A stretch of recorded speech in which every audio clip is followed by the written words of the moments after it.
We are live. Hello. Okay, so this is going to be the final chapter. It took a couple of months, but here we are. Reading the stone flower. Let me show you. Stone flower. Yeah. But first, let's do our warm ups. Let us begin. Right? Tragedy, strategy, tragedies. Hello, good morning to you. What do you like? What do you Can't do? believe it's the What do you final do? chapter. Wow. Hey, it's Hadar. Today I'm going to share with you the ideal morning pronunciation practice. You want to think of it as a physical workout or a yoga practice that you do in the morning to get energized for the day, but also to build muscle. And this is exactly the same thing, but in this case, we're talking about the articulation organs. You want to do that in the morning to set yourself up for pronunciation success, but also to build the muscles of your articulation organs like the tongue and the lips and the jaw. Now, I recommend doing it every single day so you're more in control of the sounds that don't exist in your native language, but it's also going to help you sound more clear in your native language as well. You can do it in the morning, but you can also do it before going into a meeting or before having an important speaking gig. Okay, let's get started. But before that, if you are new to my channel, then hi and welcome. And this is the place for you if you want to speak English with clarity, with confidence, and freedom.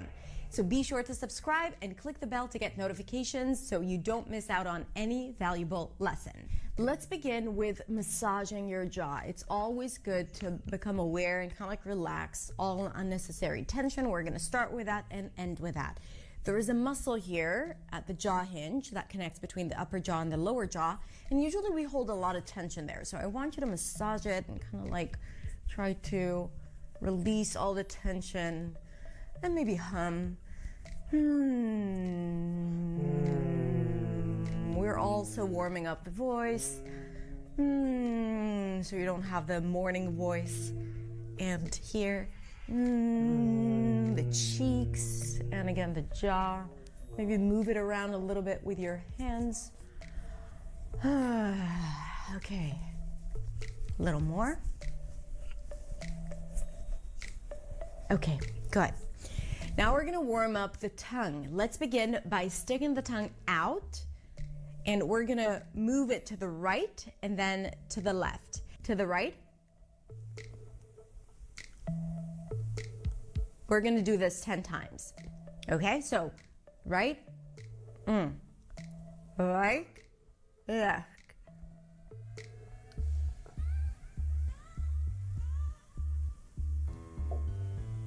Okay, now we're gonna stick the tongue out and bring it up and down. So stick it out,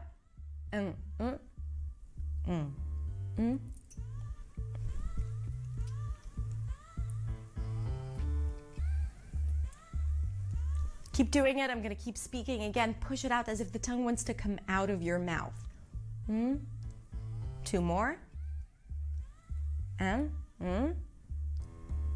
very good. Now let's stick it out and bring it back in really fast 10 times. As far as you can.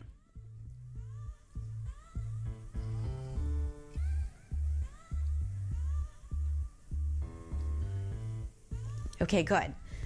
Let's release tension and blow your lips out. Okay, good. In the next exercise, we are going to clean the teeth with your tongue. So you want to move your tongue around. Keep doing it. Now, this is a really good exercise, especially before a meeting. So you make sure that you don't have green stuff or poppy seeds stuck between your teeth. I got you covered. Keep your lips closed. Good. Relax your lips. Good. Now we're going to use the tongue to massage the inside of the cheek as you're resisting the tongue with your cheek muscles. So take your tongue, the tip of the tongue, and push it against the inside of your left cheek while the cheek is actually resisting it. So you want to push against. You want your tongue to feel like it's fighting something as you're massaging it. And get to all the different places inside your mouth.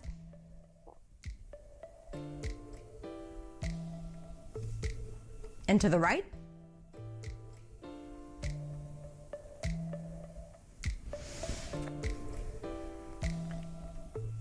Good. And now let's do a trill to relax the tongue.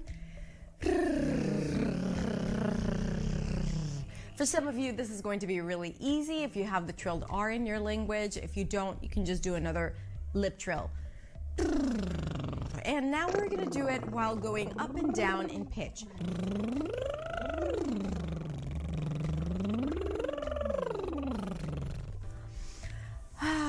Massage the jaw a bit more. Very, very good. You're starting to feel your mouth, to feel the tongue, which is good because we need the tongue to articulate the sounds, and to be able to do it clearly, we need to be in control of the tongue. Now we're going to warm up the lips. So push the lips forward as if you're pushing it for a kiss, an exaggerated one, and pull it to the sides. Forward. Now try to keep the cheeks out of the way, right? You don't want to go like this. Okay, you don't want to get used to engaging your cheeks when pulling the lips. Sometimes we need that to articulate some of the sounds, like the E and the A, and we want to be able to control these muscles. So just the lips, the corners of the mouth, and forward.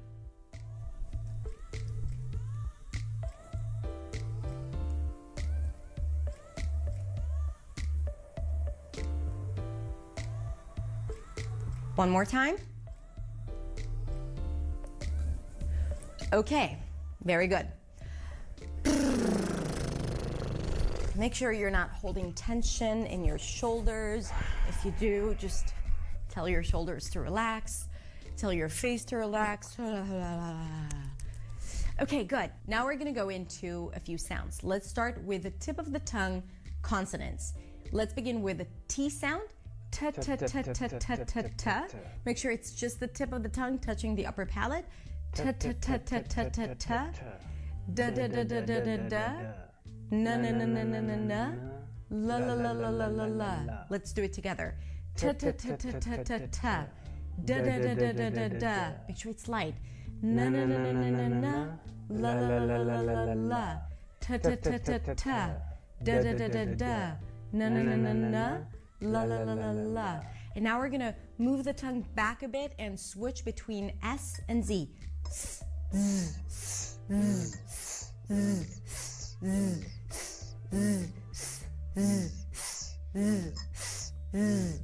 Now we're gonna move on to consonants created with the lips. We're gonna start with a P sound where you bring the lips together and release air.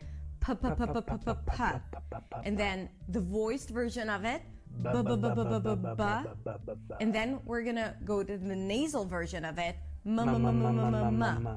Pa, pa, pa, pa, pa, pa, pa. Ba, ba, ba, ba, ba, ba, ba. Ma, ma, ma, ma, ma, ma, ma. Again. Pa, pa, pa, pa, pa, pa, pa. Ba, ba, ba, ba, ba, ba, ba. Ma, ma, ma, ma, ma, ma, ma. Let's add vowels to it. And we're gonna use the consonant M. Ma, ma, my. Ma, ma, my. Ma. So we're going into an I diphthong. You want to drop your jaw and then raise the tongue for an E sound. My. And then we're going to go into may. Okay? Now we're going into the A as in day diphthong, starting with an E, shifting into an E. May. Then we're gonna do a long O as in go. Mo. Good. The next diphthong is going to be moy. Oi as in toy. Moy. And finally, we're gonna use the ow diphthong. Mow. Just like in mouse. Mow. So we're going to do all 5 of them, one after the other. Mama my, mama may, mama mo, mama moy, mama mow. Let's do it again. Mama my, mama may, mama mo, mama moy, mama mow. One last time. Mama my, mama may, mama mo, mama moy, mama mow. Very good. Now we're going to move to the back of the mouth, pronouncing the k and g. From there, I want you to shift to the high E sound. G-g-g. G-g-g. So the tongue pulls back for the g, and then forward for the high E. G-g-g. G-g-g. And then k-k-key. K-k-key. Good. So let's do it a few times. G-g-g. K-k-key. G-g-g. K-k-key. And then from there, we're going to move on to the tense oo sound, a back open vowel sound. G-g-goo. G-g-goo. K-k-koo. K-k-koo. G-g-goo. K-k-koo. G-g-goo. K-k-koo. Make sure you push the lips forward for the oo sound. Let's do it 2 more times. G-g-goo. K-k-koo. G-g-goo. K-k-koo. Very good. And now I want you to yawn. Kind of like raise the soft palate by yawning. Good. And let's find the voice and bring the voice to the chest.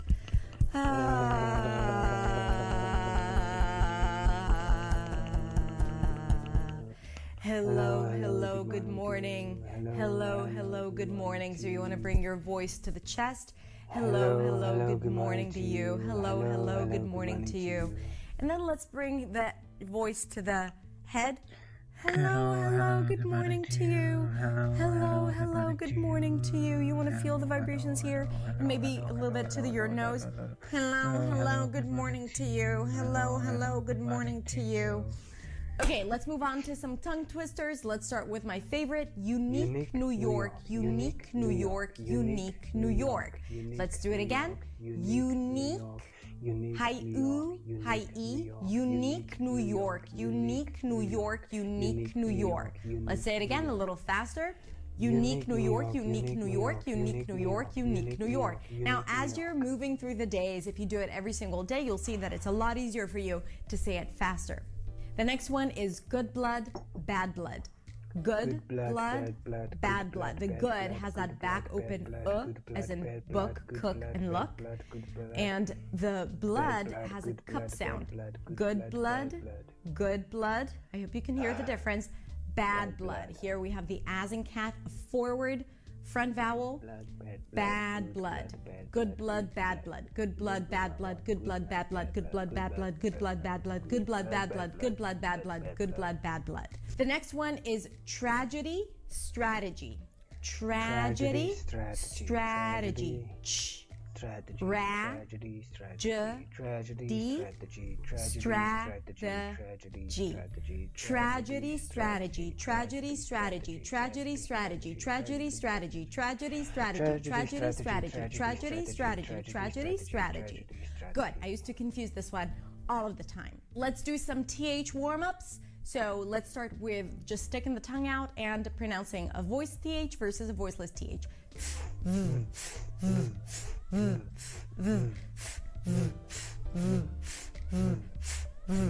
Now we're gonna work on transitions. N to TH.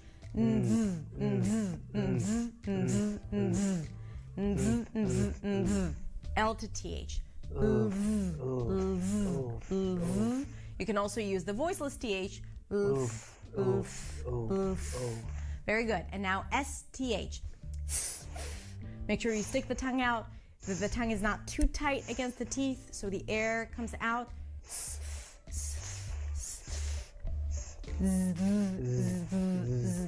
Let's do it a few more times.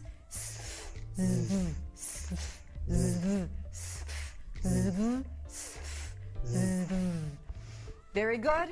Relax your lips. Release air. And massage your jaw again. Good. Very good. Finally, let's do some chunks. What are you? What do you? What do you? What do you? What do you? What do you? What do you? What do you? What do you? What do you? What do you? What do you? What do you want? What do you want? What do you want? What do you want? What do you like? What do you like? What do you like? What do you like? What do you do? What do you do? What do you do? What do you do? What do you say? What do you say? What do you say? What do you say? Next one is going to go. Gonna go. Gonna go. Gonna go. Gonna go. Gonna go. Gonna go. Gonna go. Gonna go. Gonna go. Gonna go.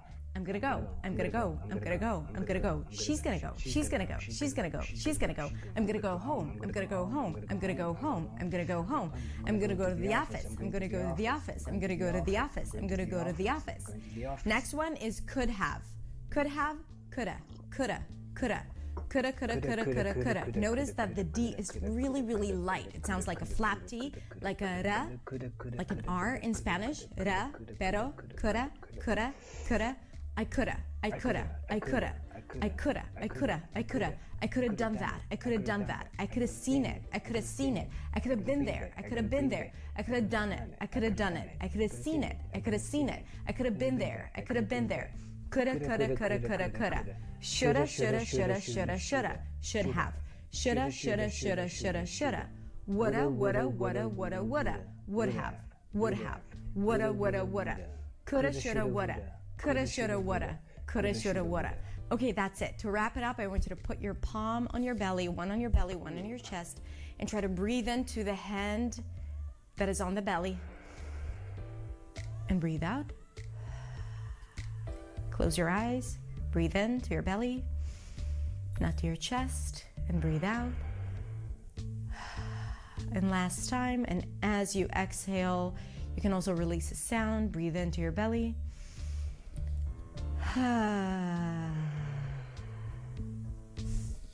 Okay, that's it. As I said in the beginning, I recommend doing it every single day. And when you do, you will feel the improvement and how easier it is for you to articulate sounds in English and in your native language as well. Now, to make it fun and to hold each other accountable, every time you complete this exercise, write in the comments, done. So we know that you did it again today. Have a beautiful, beautiful day, and I will see you tomorrow. Bye. Bye.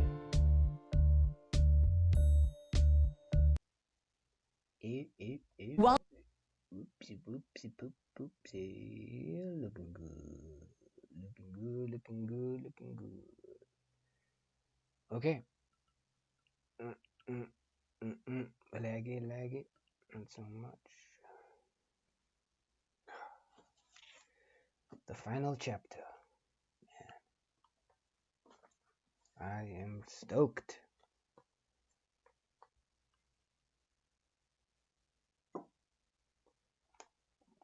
Okay. It was a hot, dark night, with the low clouds hanging over Kimberley. Abruptly, from the edge of the town, a thin pencil of light shot up into the sky. The searchlight wavered nervously from side to side, fixed itself in one position, illuminating the base of one of the clouds, and began to flicker on and off in a series of dots and dashes. Situation grave food short. Sickness increasing, cannot hold out much longer. Situation grave food. The message was repeated over and over for nearly half an hour. A pathetic lost voice in the immensity of the African night. Then the light went out. On the sandbagged tower which held the searchlight, a group of men strained their eyes into the darkness, looking south. "See anything?" one asked. "Nothing." "You think they have seen us?" "God knows." Jack Farson was standing at the base of the tower. He turned to a major in the Kimberley Lighthouse and said, "They never bloody see us." "Try again, Corporal," a voice on the tower said. Again the pencil of light flickered on and off. Situation grave food. This time the signal was only halfway through the message when there was a boom like distant thunder. Everyone ducked down, After what seemed like minutes, but was only 15 seconds, there was a screeching noise above them, followed by a great explosion in the town. The light was killed, but even as the order to abandon signaling was given, another shell screamed overhead. Jack picked himself up and dusted his clothes. It's bloody stupid, he said angrily. We should have taken that gun when it first arrived. Another shell came whistling overhead, and a siren began to wail. There was a movement of people in the street, some running, some walking. Jack mounted his horse and rode towards New Chance mine. There was already a large crowd at the mine head, and the lift was being prepared. Steady, he shouted. If you rush, there's going to be an accident. About 500 people were milling about in the dust, half of them black. Jack saw Dan Halkett and went over to him. Have we got pressure in the boilers? Yes. I'll get them moving then. Jack stayed at number 1 shaft. Dan went to number 2 about a mile away, and they began to lower the townspeople into the mine. This had become standard procedure since the great gun, called Long Tom, had begun to send death and destruction into the Kimberley streets.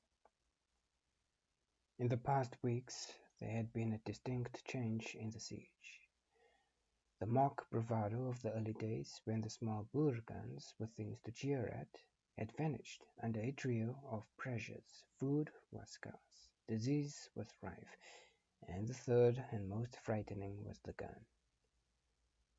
From the beginning of the siege, when shopkeepers had tried to force prices up because of their goods' scarcity value, only to be answered by a military edict making this a crime, it was apparent that if the siege went on, food was going to be a problem.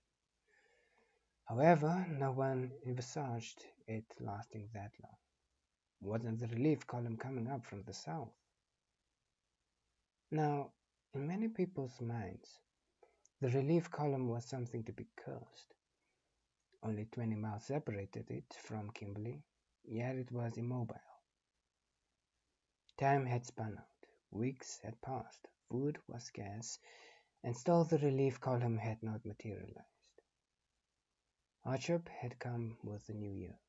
The meat ration, mainly horse, was cut to 4 ounces for adults and 2 ounces for children.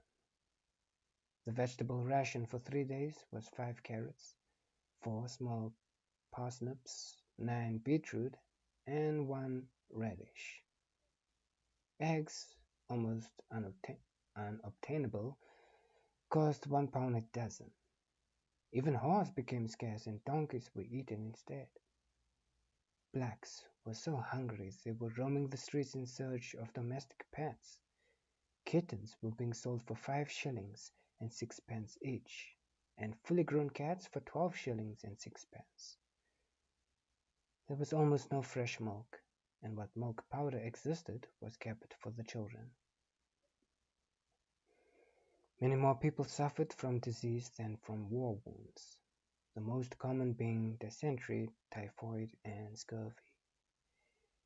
Hundreds died each month, weakened by malnutrition and unable to withstand infection. Worst of all was the infant mortality. Among the blacks, it reached more than 90%. But although disease was claiming so many victims, it was the gun which caused the real terror. Long Cecil, the cannon, which Rhodes had had built in his workshops, had given the town a sense of pride and confidence, but that was all it had given. After the first few shells had exploded among the Boers, they had simply taken cover and it had fired harmlessly into the desert.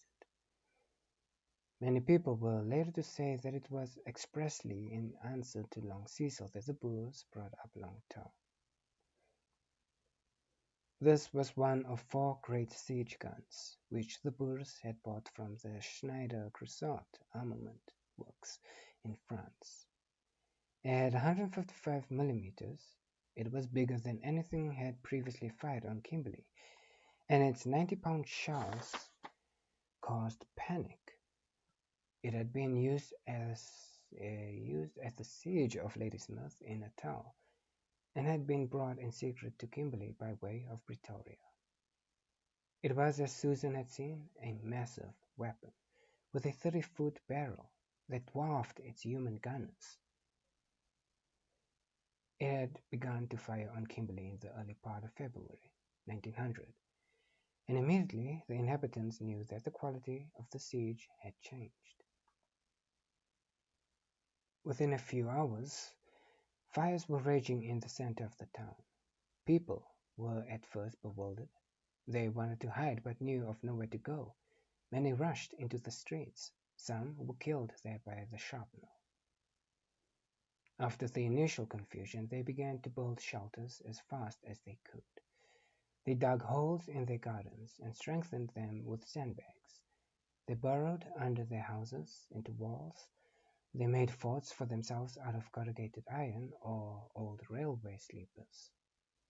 Some even bought bags of coarse salt and built hiding places with them.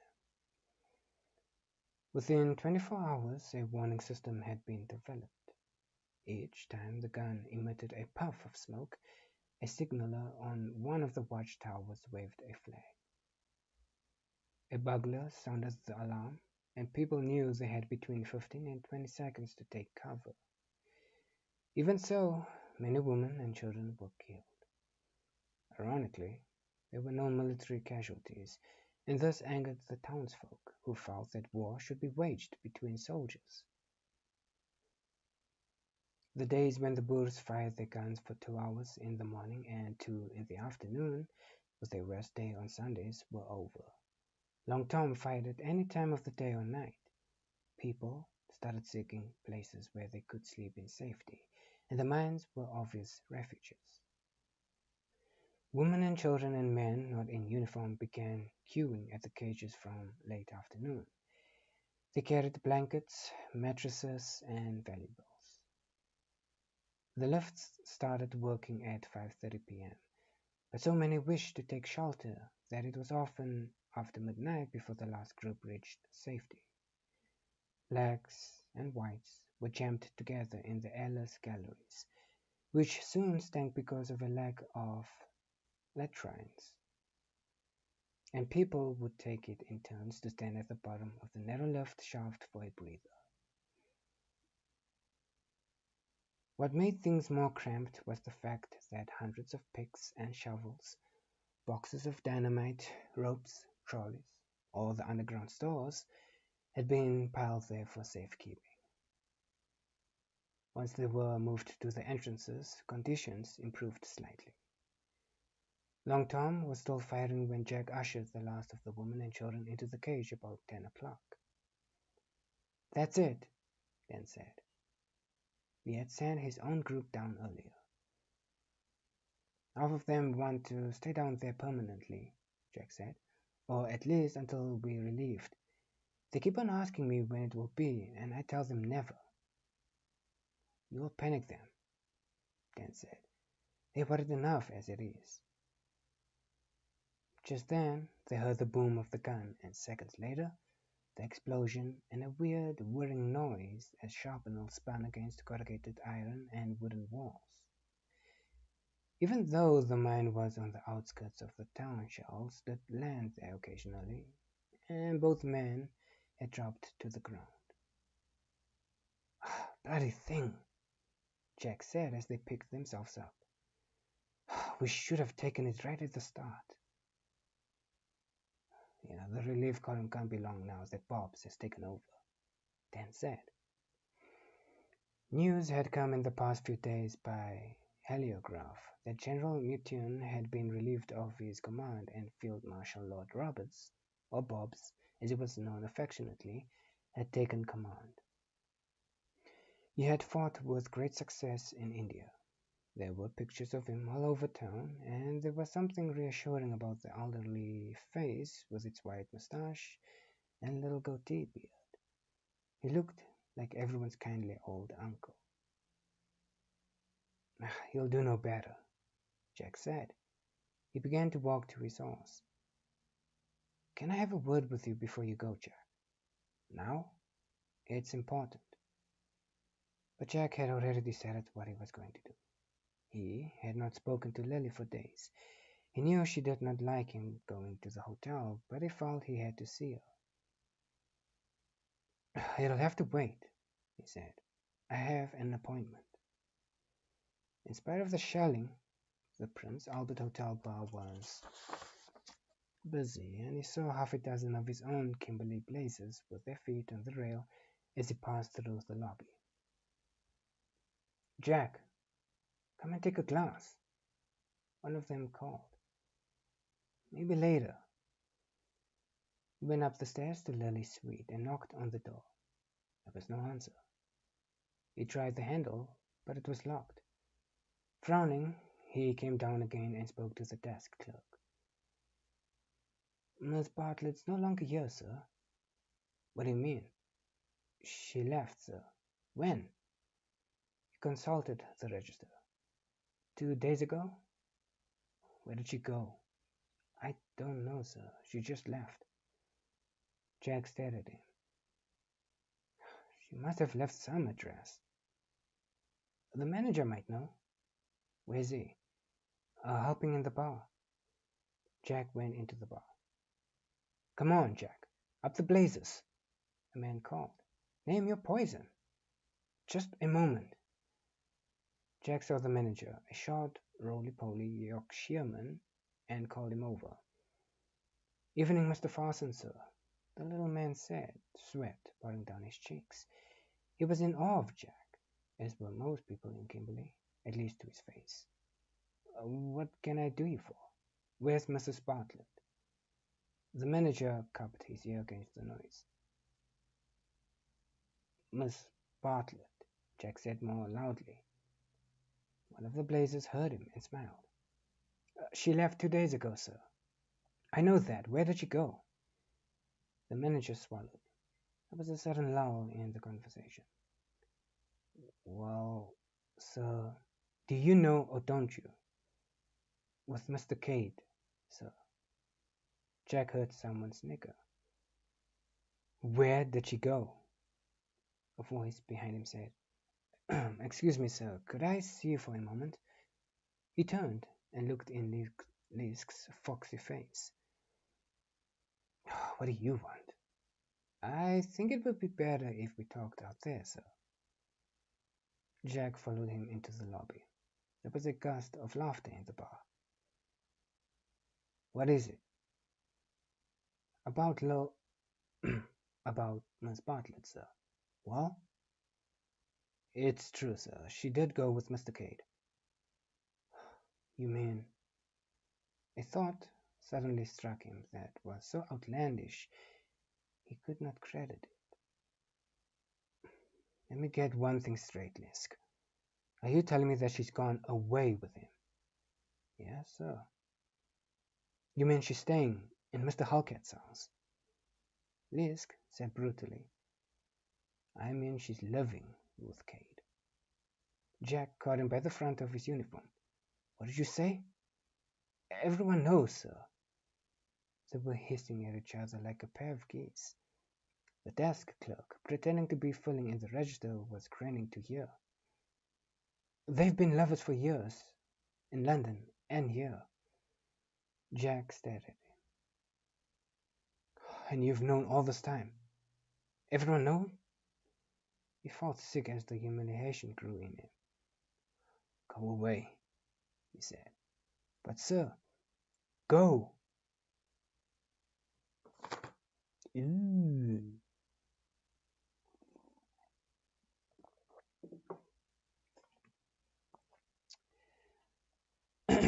David stood at the window of Dan Halkett's drawing room and watched the flash of an exploding shell near the center of the town. How many does that make? Lily said. 22 since the searchlight started signaling. Don't you think you should come away from the window? We're safe here. She was lying on the sofa, reading the new pages of his Latin translation by the soft light of an oil lamp. She was dressed in the colors that suited her best, a red dress edged with black. The room was comfortably, if plainly, furnished, as befitted a bachelor, and Lily seemed more exotic than ever in its setting. It was curious, David thought, as the siege started. He had been happy now. As it escalated, in the midst of war, he had never felt so much at peace. It had all happened in the past few days. He had been urging Lily to leave the Prince Albert Hotel and come to live with him. But it was only when the hotel dining room took a direct hit that she finally agreed. By that time, Dan had moved to a flat in the mine building to be closer in the event of fire, and Lily and David had the house to themselves. In David's fantasy, this was their house, and they lived here always, a married couple. Although she had only been with him a few days, it seemed almost a lifetime. It was like the ship over again. He hardly left her. They spent their days and their nights together, and most important to him, she was there when he woke in the morning. It was the domestic life he had always wanted with her. Sometimes he would allow his thoughts to drift into the future, and sometimes he would even open his mouth to speak about it. But then he checked himself. Peter Arendt was in Cape Town. Hilda, Margaret, and Rachel were in London. He knew that if he so much as mentioned the future, the spell might break. He wanted the siege to go on forever. "Isn't this sad about the captain of the dockyard?" she said, tapping the page she was holding. He came to the sofa and leaned over her.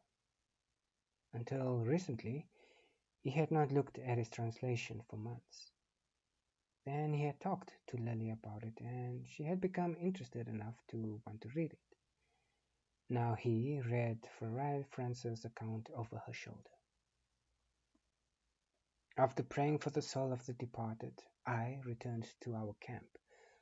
Later that night, the sailor Barreto entered, wearing the brocade coat with the big glass buttons.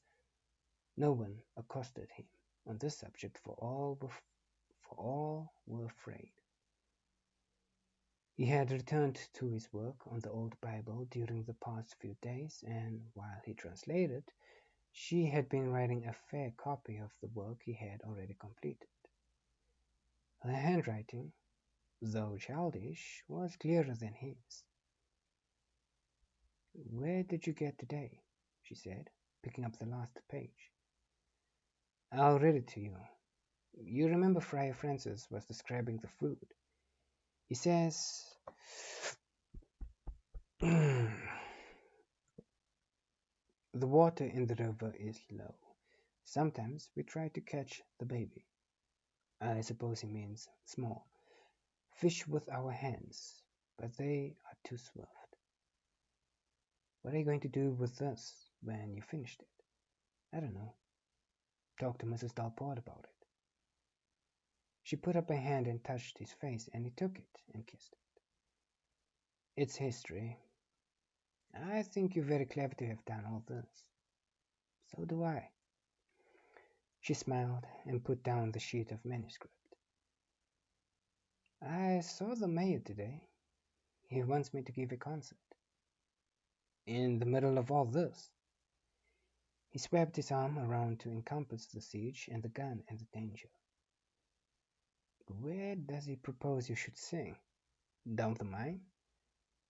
"It's to be a proper concert. He says the town needs something to boost its morale." "What did you say?" "I said I'd be delighted. After all, that's what I originally came to do." That was before Long Tom arrived. "It's dangerous to have a lot of people crammed into one hall. The Boers hear about meetings like that, you know."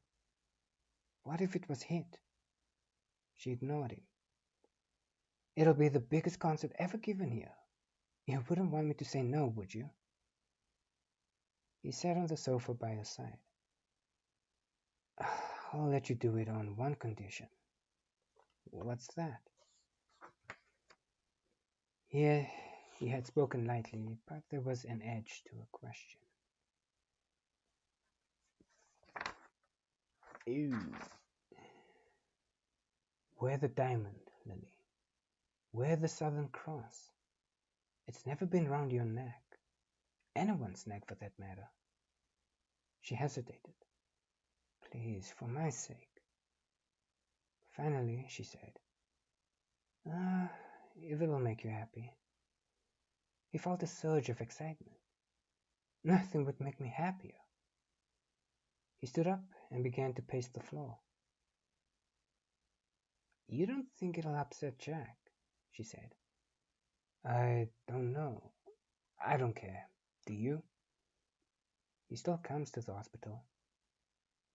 I thought you said you wouldn't see him. I tried to get one of the doctors to turn him away. It's difficult, though. There's something about him that makes me... He isn't like the Jack guy we used to know. David nodded. It's as though big business and wealth have been too much for him. I think he was happier just being a digger. They were silent for a few moments, then he said, Bed? I couldn't sleep. I'm going to do a few pages of the fair copy. You go up if you like. I couldn't sleep either. While you're doing that, I'll go over to the mine to make sure everything's all right. Be careful. The shelving stopped. She heard him close the front door behind him. She leaned back against the cushions, relaxing completely. The house was very still. They had let the servants go. David had wanted her to himself, and she was flattered. But sometimes she worried at the intensity of his feelings, for she did not know what was going to happen to them.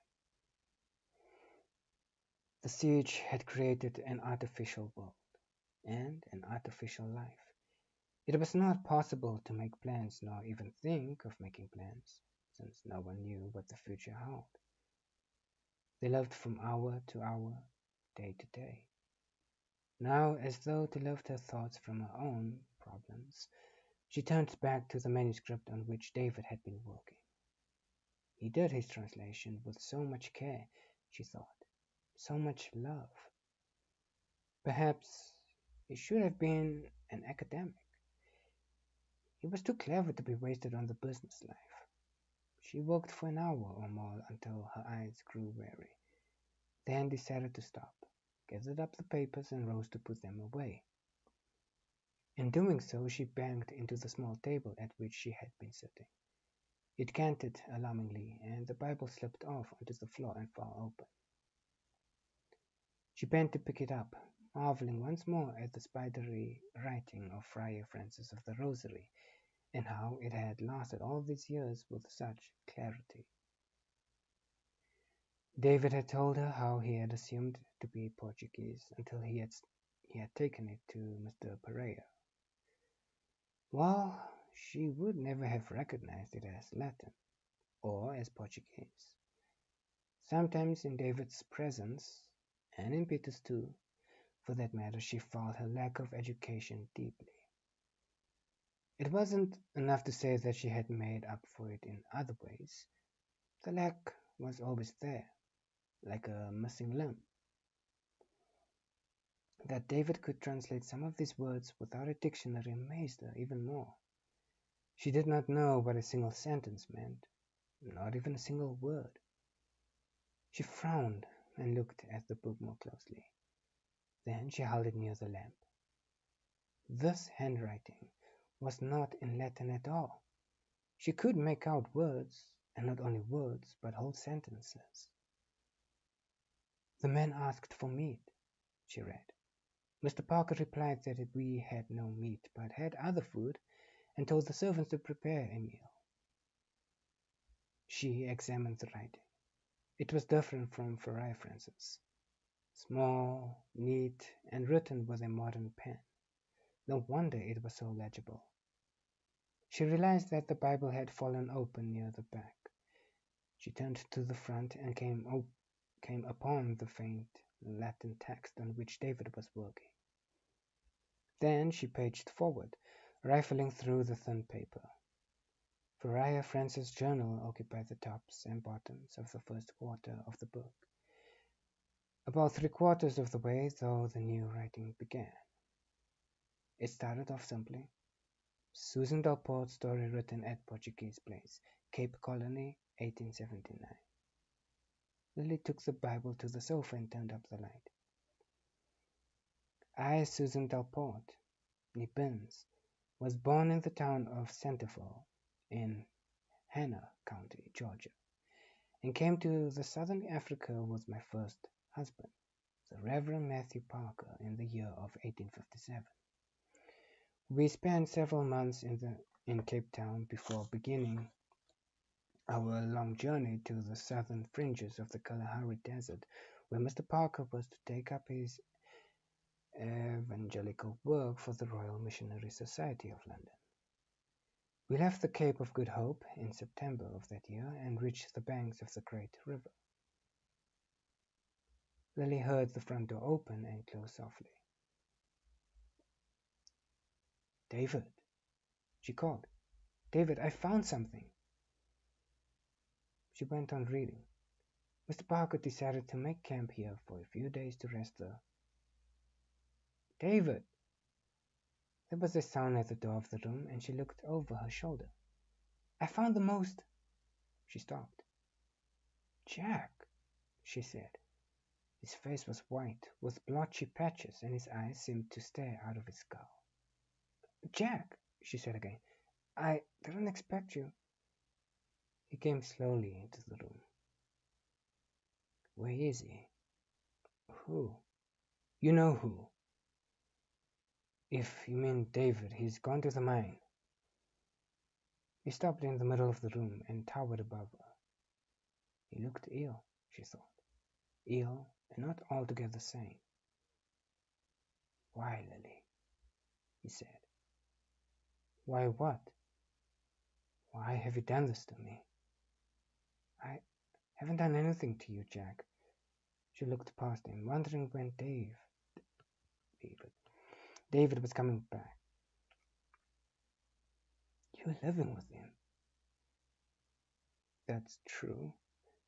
You never told me." "I thought you knew." "You've been... He could not phrase what he meant, and finally he said, You've been doing it in London as well." She flushed. "Jack, I've told you before, what I do is my business." He didn't seem to hear her. "It's bloody filthy." She was angry now and rose to face him. "It wasn't filthy when you were doing it. It was all right then." "Marry me, Lily," you said. "We'll have a little house with books in it," you said. "I taught you to read and write, remember? There was nothing filthy then." "You've made me a bloody laughingstock." "Everybody knew except me." "That's not my fault."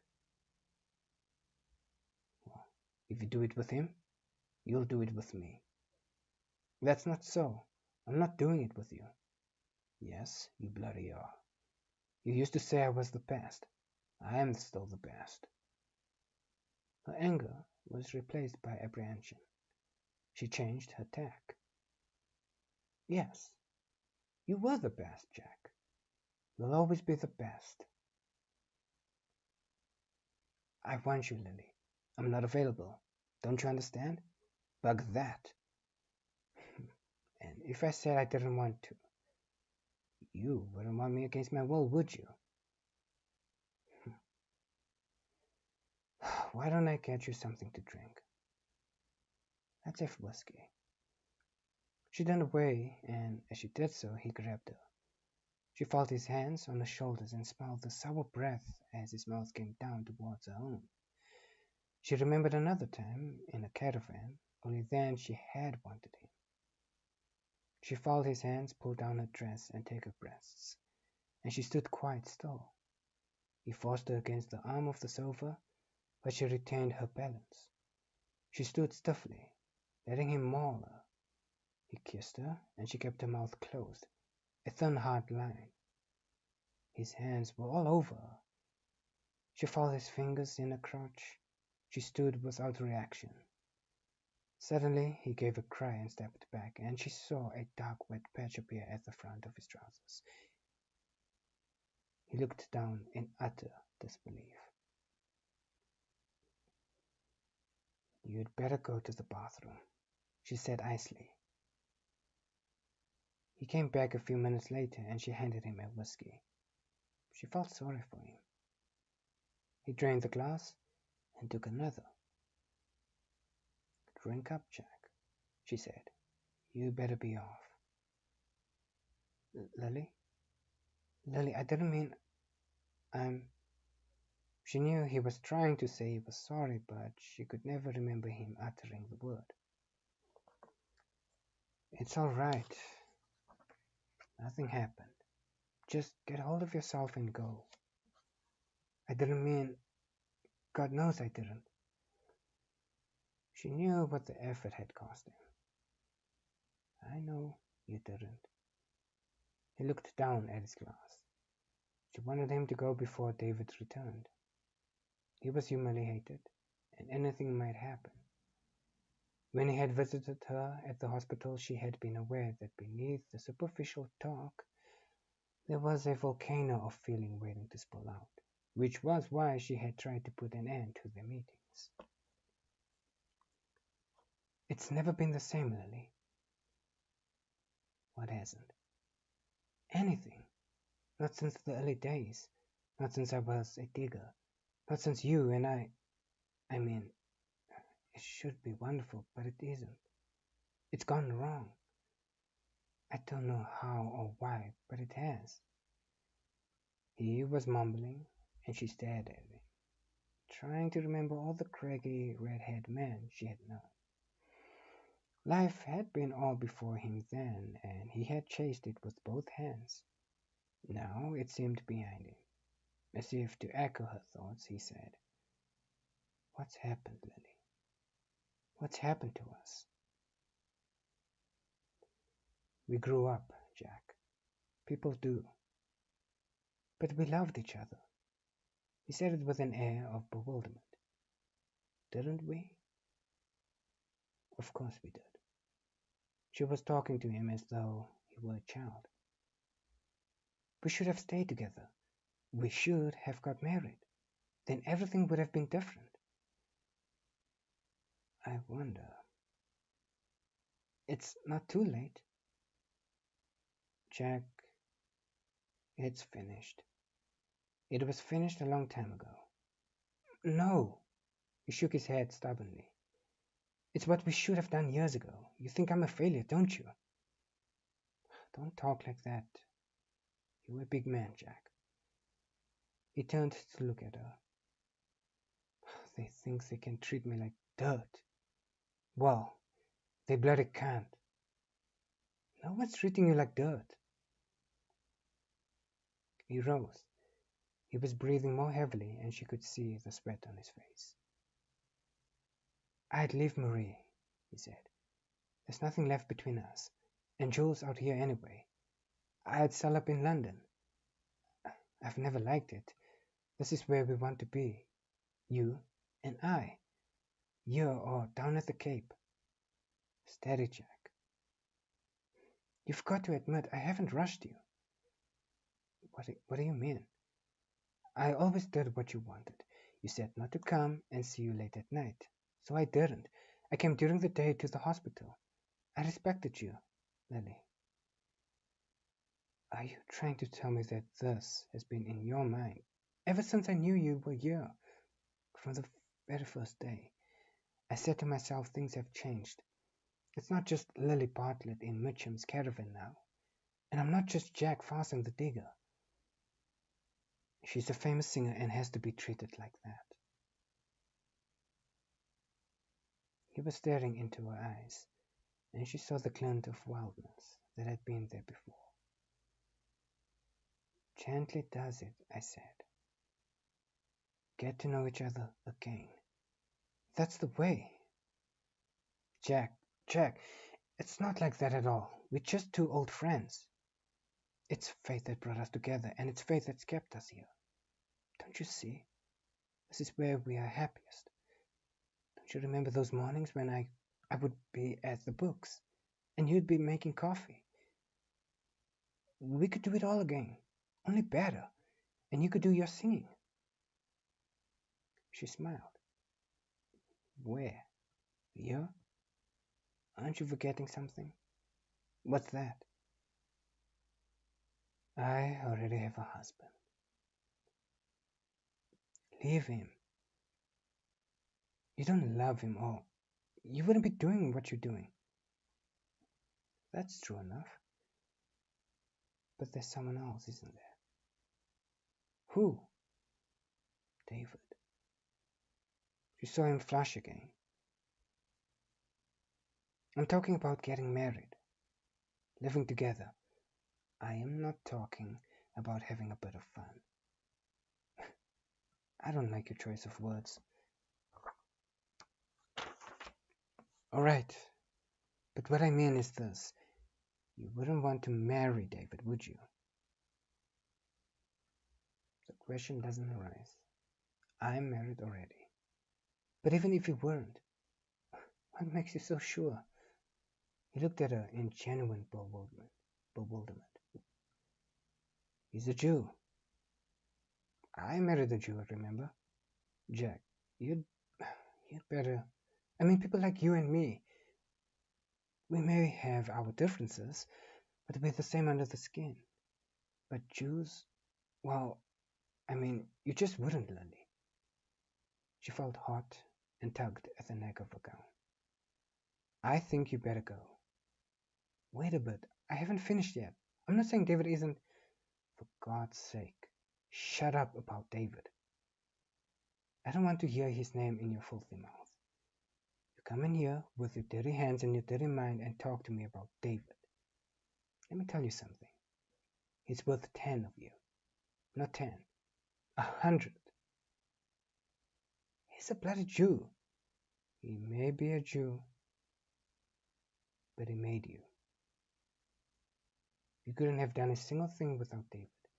If it wasn't for him, you'd be still a digger with the calluses on your hands. Who was it that found the diamond? Without that, there would have been no start. Nothing. Ask him. Ask him how much he gave for it. I know exactly how much he gave for it, and you were glad to take it. He's told me everything about that. There's only thing I don't know.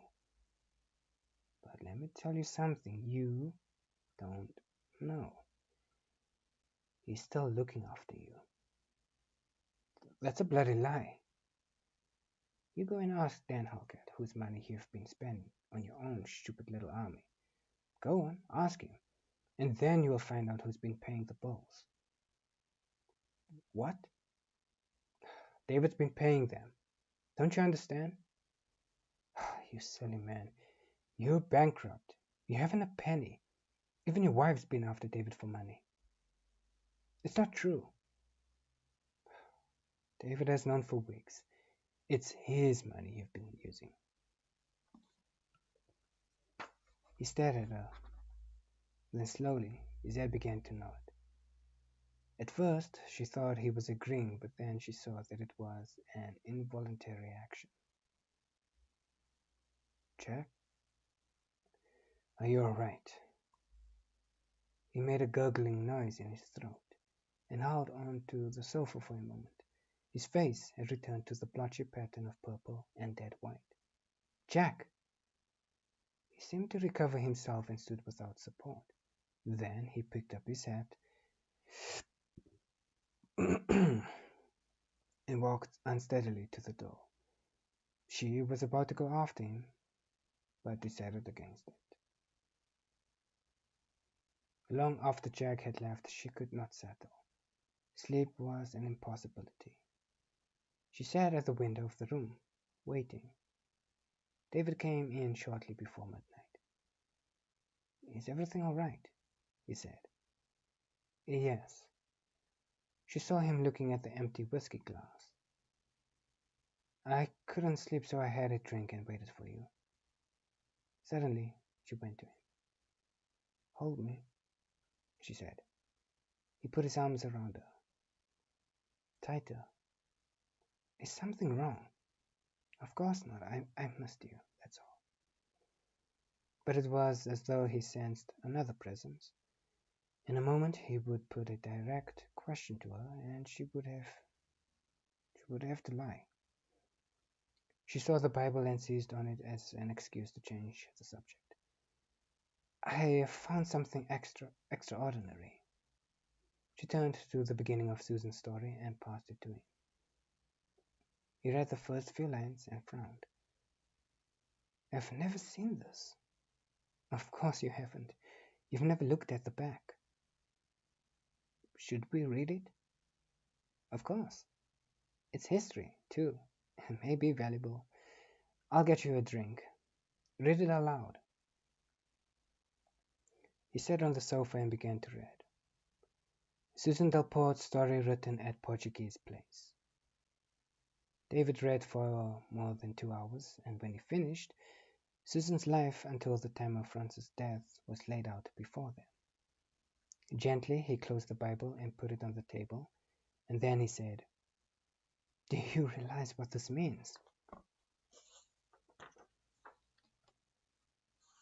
That Susan thinks Marie is the Hottentot's child. He rose and went to stare from the window. Long ago, old Levinson passed a remark about her. He said there were people in town who thought she was 2 coffee, 1 milk. I had never heard the expression before. I didn't believe it. I was angry with him for saying so. Do you think she knows? Lily said. Do you think she has read this? He shook his head. I think Susan wanted to get this off her chest. It was a secret she could share with no one, so she wrote it in the Bible, and when Franz died, she buried it with him. Then I came along one day after the jackals had been trying to dig up his body, and found it. He sat down, and in the lamplight, she could see how drawn his face was. 2 lines of worry were cut into his brow. But I think Marie must have guessed, he said. I think that's why she nagged Jack to get her away from Africa and why she wouldn't come back, not even when Jewel ran away. He finished his drink and handed her his glass. Another? Please. She was surprised. Apart from wine, he did not drink much. You know what else this means? He said. I think so. I'm talking about Jewel. Yes, I suppose she's an octoroon.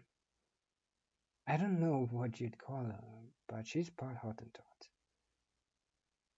He rose and walked to the table, touched the Bible, went to the window, looked out, returned to the center of the room. She was reminded that only a couple of hours before Jack had been pacing the carpet, and the reasons were not too dissimilar. You know, they want to get married, Michael and Joe, he said. Each time I went out there, they spoke of it. It always seemed the natural thing to do. To me, it was as if they had been born for each other. They were inseparable right from the beginning. But I don't think it seemed natural to the others.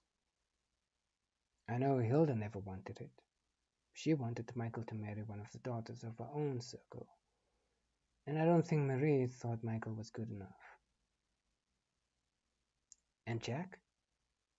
She felt a sudden sense of despair, for what she had just heard from Jack in a different context, she was now hearing, or about to hear, from David. She no longer cared about Jack or what he thought, but this was David, and she did care. No, not Jack either. Why do you think that? She pressed, hoping that he might discover the analogy for himself, but he did not reply. Now, you find that you don't like the idea of their marriage either, she said remorselessly. I'm his father. What do you expect me to do? To mind your own business. His happiness is my business. How old is he? Oh, I won't be able to stop him that way. I couldn't refuse. What would you do? Tell him. David. David. It's easy for you. You have no children. She felt as though she had been slapped. What do you think their future would be in a country like this? Why does anyone have to know? She said. You know, I know. Susan knows. That's all. Marie may have guessed, but if if she has, she won't be saying anything. You've heard the old saying, blood will out. Well, it can happen, even after a couple of generations. Say Michael and Jewel got married and they had children, and one of the children was brown. She felt the despair grow, and she also felt an ineffable weariness. Don't do anything yet, David.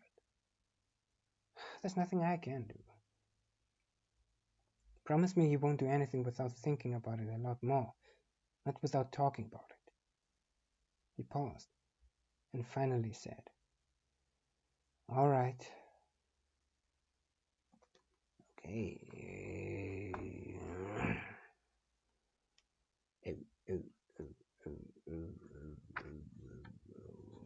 Rock a baby on the treetop. When the wind blows, rock a baby on the treetop. I have to go to the bathroom. I'll be right back.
They were having breakfast the following morning when Dan Halkett arrived, very out of breath.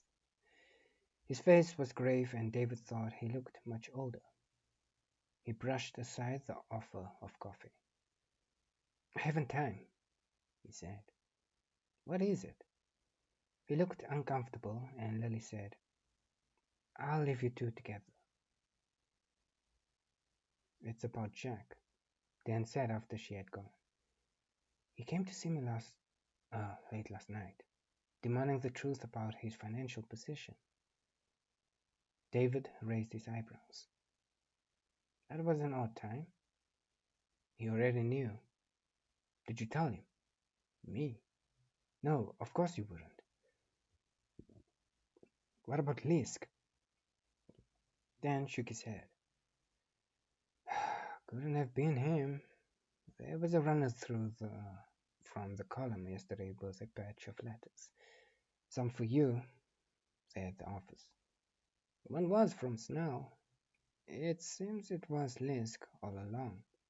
He's been selling Jack's shares and buying property for himself in the East End of London." David nodded slowly. "I suppose it had to be. But it wasn't only Lisk. Jack's been spending like a drunken sailor. He spent more than $1 million on that estate in Sussex alone. Anyway, when he confronted me, I had to confirm it." "About me?" "There was no way I could avoid it." "How did he react?" "That's the odd thing. He didn't. He seemed to know already, or to have guessed. He was angry, though." "I'm not surprised." "He was pretty drunk, and I didn't like his color much. Then, apparently, he went off in search of Lisk." David suddenly felt cold. I don't know what he was going to do, but it was too late. By the time he found Lisk, he was already dead. Dead? Lisk and half a dozen of those bloody fools, the Kimberley Blazers, Jack's private army, had been drinking in the canteens and then had gone on to someone's house for more. The house was hit and started to burn, and two of the men were suffocated by smoke. Lisk was one. There was a pause, and then David said, "What do we do now?" "We'd better think of something, because Jack's acting strangely. I don't think he's been too bad. I'm told he's been drinking all night, and the last I heard he was offering to fight all comers." David put on his jacket. "We'd better go and find him." It was barely 10 o'clock in the morning, and many of the bars were closed, for stocks of liquor were running down. Long Tom had not yet begun to fire, and people were hurrying to pick up rations and queue for horse meat and siege soup, while it was still safe to do so. David and Dan went through the hot, dusty streets, dodging between the horse trams. There were official boards on the corners of some streets with the latest proclamations by the military authorities, and on each there was a notice of the grand gala concert to be given by Madame Montedini.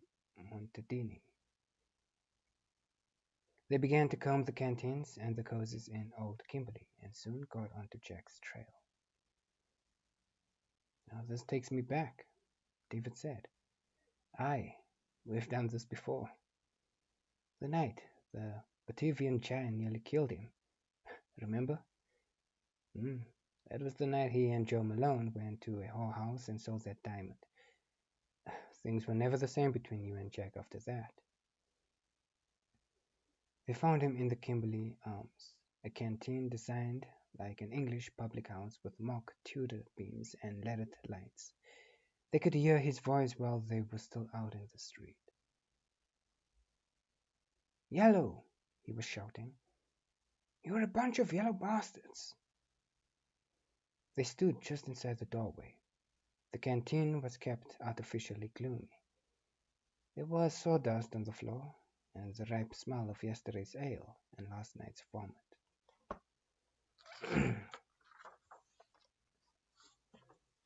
That's the spirit, Jack, a voice shouted.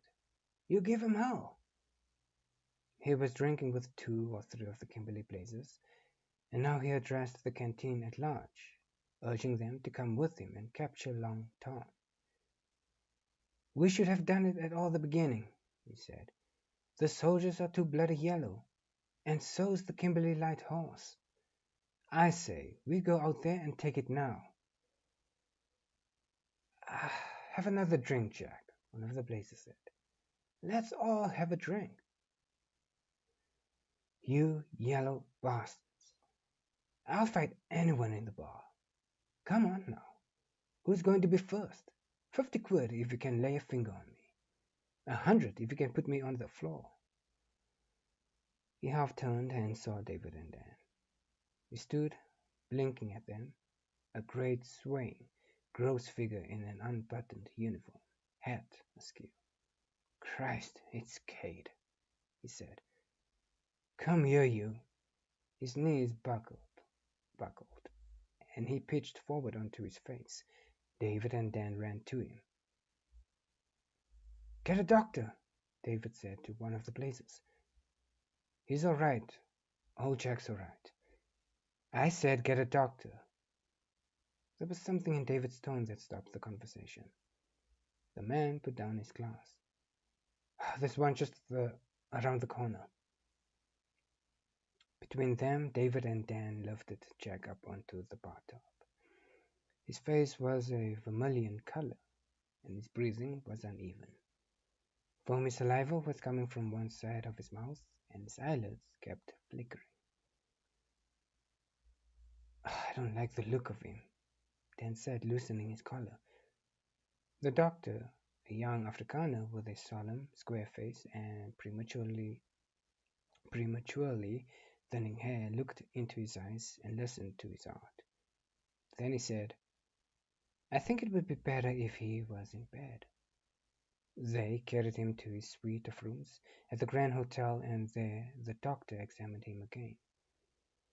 It could have been exhaustion, or drink, or heat, or all three, he said. Does he suffer from indigestion? He was always complaining about wind, David said. It could cause the irregular heartbeat. I'll look in later. David sat with him for 3 hours, but Jack seemed to be resting comfortably. In the early afternoon he left, telling the hotel manager that if there were any problems, he would be at home and that they could send a message there. But no message came, and he heard later that the doctor had examined Jack about 6 and found him much better. Jack seemed to think so too, for he had spent the evening drinking in the bar of the Grand, offering to fight anyone who cared to, urging everyone to follow him out of Kimberley to capture the gun.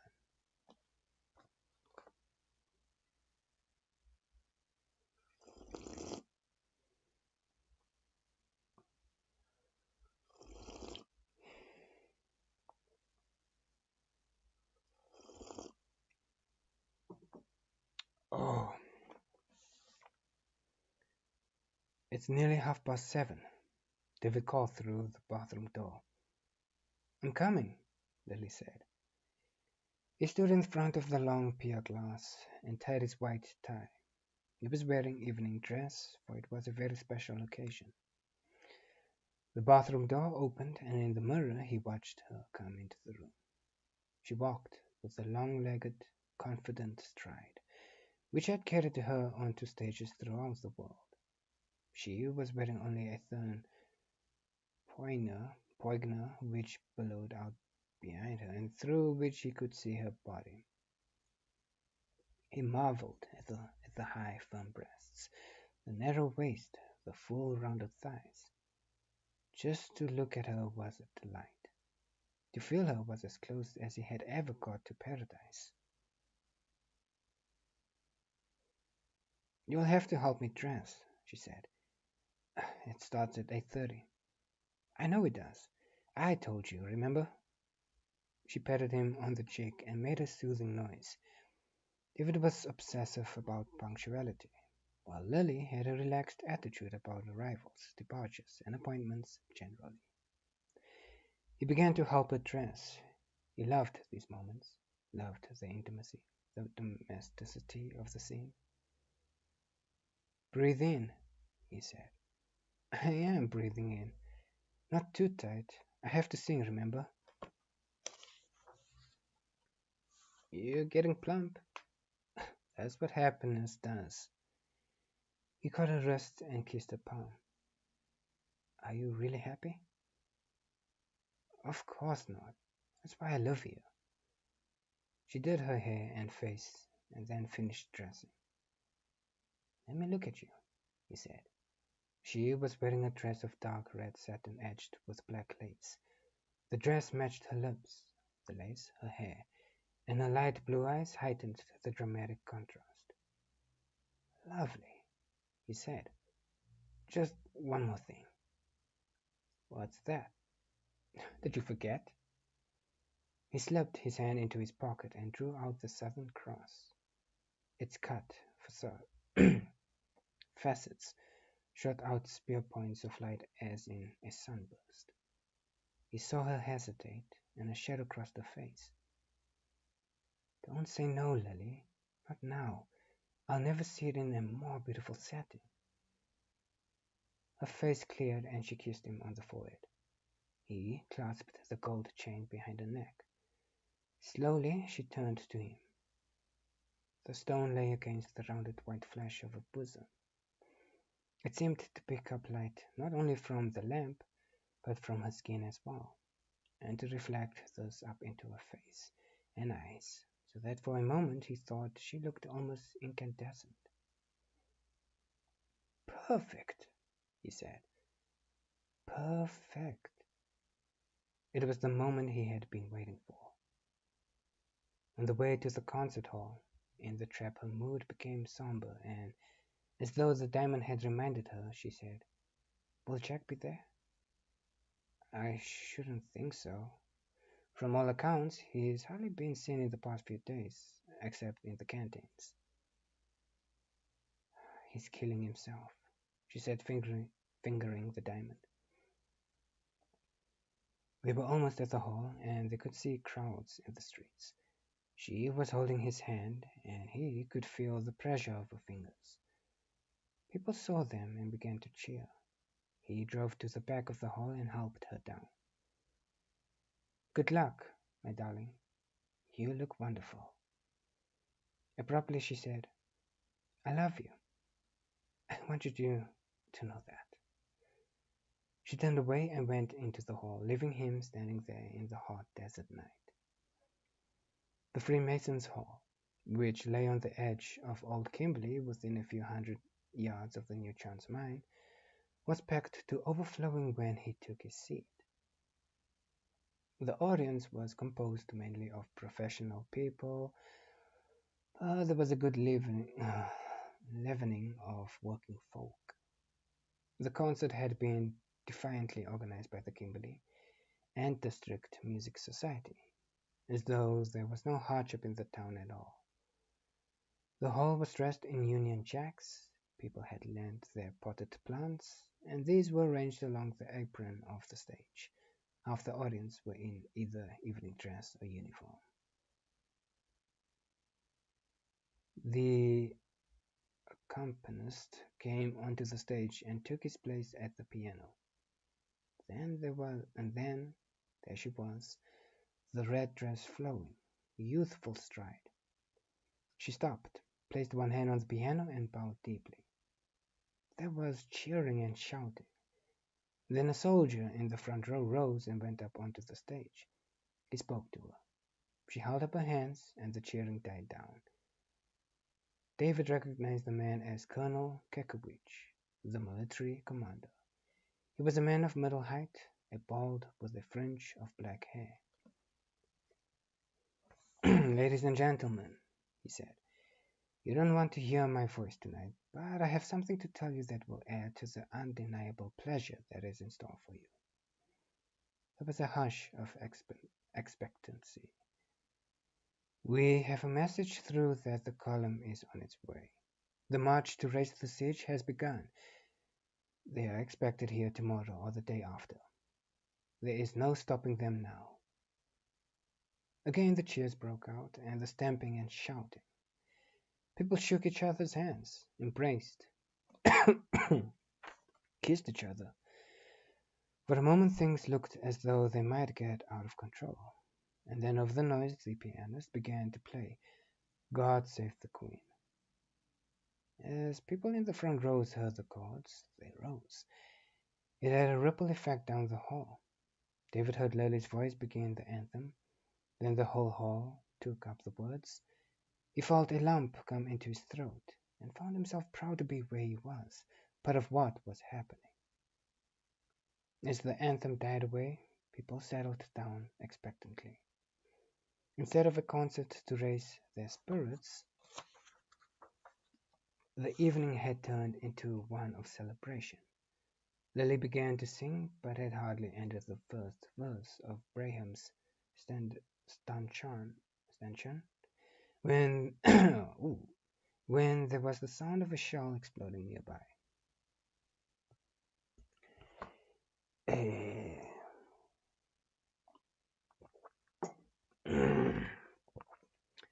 The gun had been silent for the latter part of the afternoon, and although they had not spoken about it, it had been in David's mind as well as Lily's.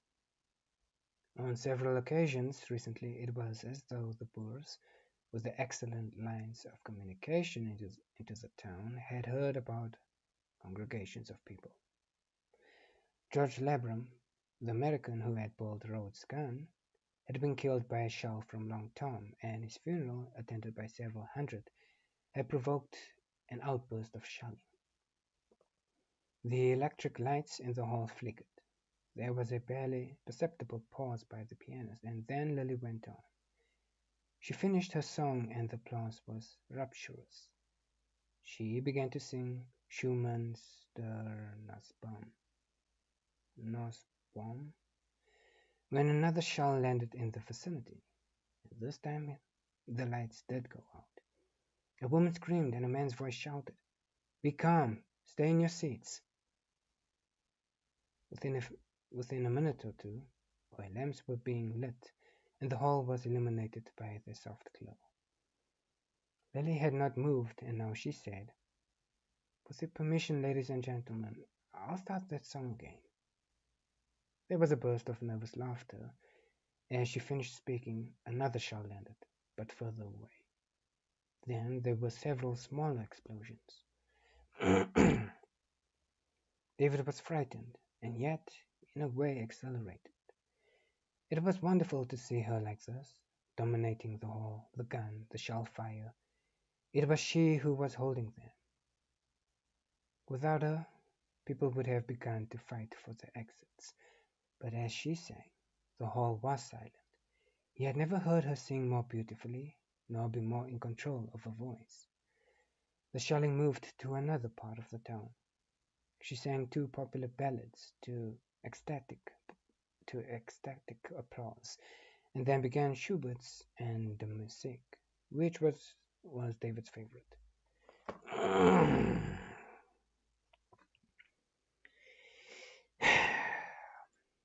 She turned slightly and sang directly to him. Again he felt the lump of pride come into his throat. Then something went wrong. Oh, my voice is getting lost. I need water.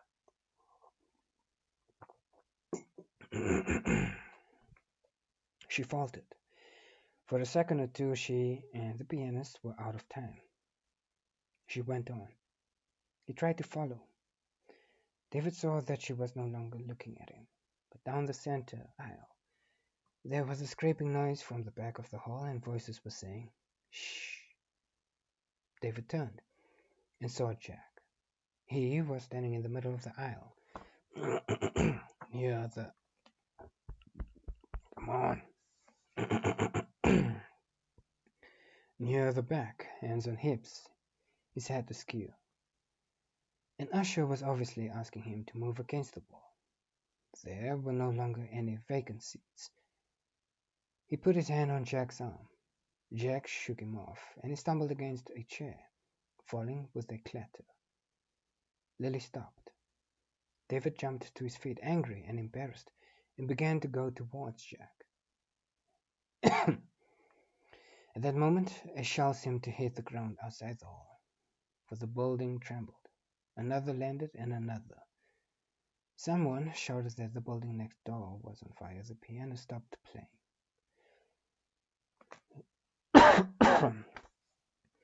Lily stood still. Colonel Gekowitz jumped onto the stage and said, "Ladies and gentlemen, we must evacuate the hall." He turned to David. "Is the cage working at New Chance?" "As far as I know." "Let's get everyone down into safety until this stops." Ushers began to lead members of the audience from the exits, and David lost sight of Jack in the crowd. Shells were bursting regularly, and he jumped on the stage and took Lily by the arm. Smoke was drifting into the doors. They ran outside. Several buildings were on fire, and the smoke hung heavily in the streets.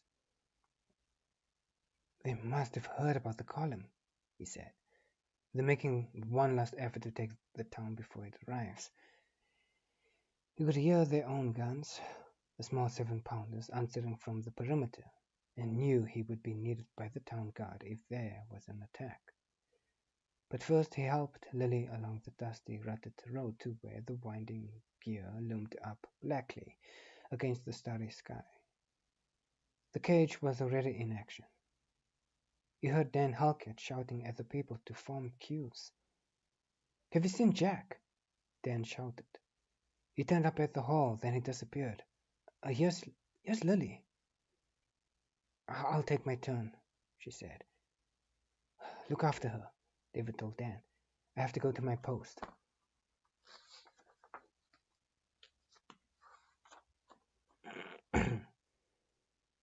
He held her, then kissed her and said, "I'll see you later." "David." People were climbing into the cage, waiting to be lowered. "What is it?" Dan shouted. "Come on, Lily." "David, be careful. I don't want to lose you now." She turned and climbed into the cage, and Dan shouted to the donkeyman to lower away. David heard officers calling for the town guard and the constabulary, and he was almost ridden down as members of the Kimberley Light Horse raced by. He wondered where and when the Boer attack would come. He ran back along the road towards the office, where he kept his carbine and helmet. He thought he heard someone shout his name, stopped, but another shell landed and set fire to a building on his left. He ran on. Again he heard, or thought he heard, his name, but an unreasoning fear had gripped him, and instead of pausing, he ran on. He came to the building, flung open the door to his staircase, and clattered up to his office. He was lighting the lamp when he heard the crash of feet on the wooden stairs. The door was flung open, and Jack stood on the threshold. His hair was matted with sweat and dust. His eyes were wild. "Cade," he said, "I want you." "Not now, Jack." "Yes, now." "All right." David sat down at his big desk, where he felt he was less at a psychological disadvantage. "What is it? I should be getting to my post." "Your post? Don't make me bloody laugh. You couldn't even hit a barred door with that carbine." David stared at him in silence. Jack was unshaven, his eyes were bloodshot, and his uniform tunic was half unbuttoned. David bloody Cade. He was staring from the window and now turned back into the room as flashes of light showed where shells were still falling. "You think yourself somebody, don't you?" "No," David said. "Well, you should. I would, if I was you." David wasn't sure what he was driving at, and decided it would be best to stay calm. "Don't you want to know why?" "All right, Jack, why?" "I'll bloody tell you why." He put both hands on David's desk. "Because you've won. That's why." "Won?" "You know what I mean." "I have been in no competition I'm aware of." "There you go again. talking soft again. Everyone's in competition, man. That's life. It's a bloody race to get your hands on as much as you can before it's over. I don't look at it like that. You don't look at it like that, he mimicked. You a bloody pious bastard. Cade, you sit there telling me you're different from the rest. You married Hilda to get your hands on the shop, and once you got that, you wanted more, and then you got the diamond. Wait a minute, Jack. No, no, you wait. Then you wanted the mine, and you got that. There was an explosion nearby, and the blast broke the glass in one of the windows, spraying pieces onto the carpet. Jack took no notice. And then you wanted Lily and you got her. His voice was rising and his face had become livid. You've got the bloody lot, everything. And you say there's no calm. Jack, listen to me. Maybe you're right about Hilda, but don't forget I'd been ill. And anyway, you married Marie to get your hands on that farm. You leave my family out of this. There was another explosion and the building shook. What? Oh, everything, Jack said, striding up and down the room. Everything. For God's sake, don't get worked up anymore. I know why you like this, and of course you know why. You've got everything, and not content with that, you want to take a man's pride.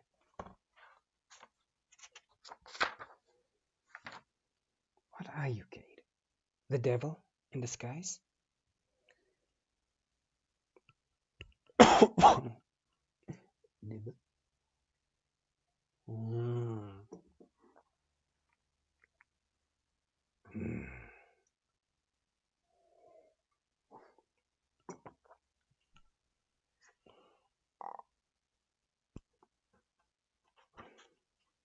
David, for the first time, he felt his own temper begin to break loose. This caused him to make a mistake.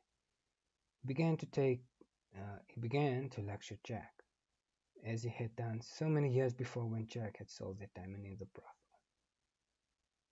That's enough, he shouted, starting up and moving around the desk. You've been spending money like water. You've let Lisk steal you blind. If I hadn't come to the rescue, Marie would have had nothing. You talk of me having everything. The reason you can hold on to things is because you haven't been savvy. You've never think of tomorrow. You never have. If I hadn't helped. The last time they had argued like this, Jack had walked out. This was now, and he gave a roar. Charity, is it?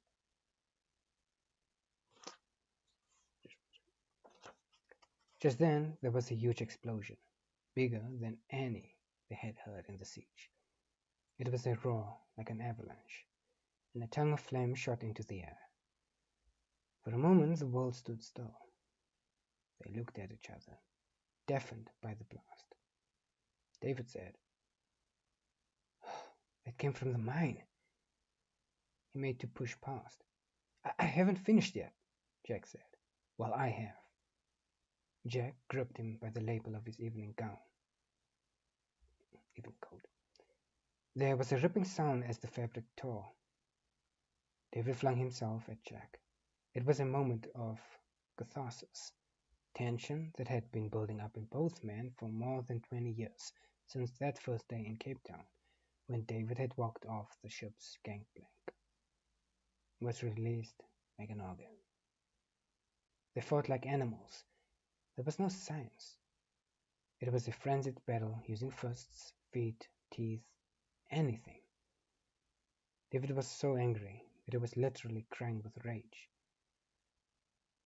They fell about the room, crashed across the desk, trying to throttle each other, trying to gouge eyes, tear off ears. They aimed kicks at each other's groins, but fingers and hands did everything possible to injure each other. But they were middle-aged men, and it was over quickly. Jack aimed a blow at David and caught him in the mouth. David felt his teeth driven into his lips, and the warm, salty blood pour to his tongue. But the blow had thrown Jack off balance, and David hit back. He caught Jack in the throat, and the big man fell against the wall, where he slid down to a sitting position. Both knew that the fight was over. Both were spent. They looked at each other, the hatred as fierce as ever. Then Jack said hoarsely, "I'll tell you something you'll never have, not while I'm alive. Not unless you kill me." "What's that?" "You'll never have Jewel in your family. I'll never let I never let her marry your son. Never. And I'll tell you why. No daughter of mine is going to marry a Jew. Do you hear that, Kate? You may have everything, but you're still a Jew." Rage, unlike any he had experienced before, swept through David. His eyes seemed to foam over with a red haze. He felt as though his veins were about to burst. He got down on his knees and caught Jack by the front of his jacket. "You fool!" he shouted, flecks of spittle and foam flying from his lips. "Do you think I'd let my son marry Jewel? Do you think that? Don't you know her mother's a—" He felt himself go cold. He was unable to finish the sentence. There was a smell of dampness, of mold and urine. He was looking down not at Jack, but at a bundle of rags on the floor of a coal cell in Kiev. The old shaven figure was trying to explain what was happening to him, why they were going to murder him. Was this where it started? In the hatred of individuals, with one being cleverer, shrewder, more cultured, stronger, luckier? Was it envy, jealousy, resentment that fired the spark? David rose and leaned against the desk. He felt suddenly drained. Jack got painfully to his feet. David saw him for the first time as someone who had lost everything. A pathetic, lonely man. On impulse, he said, "Jack, I want you to have the diamond. The Southern Cross.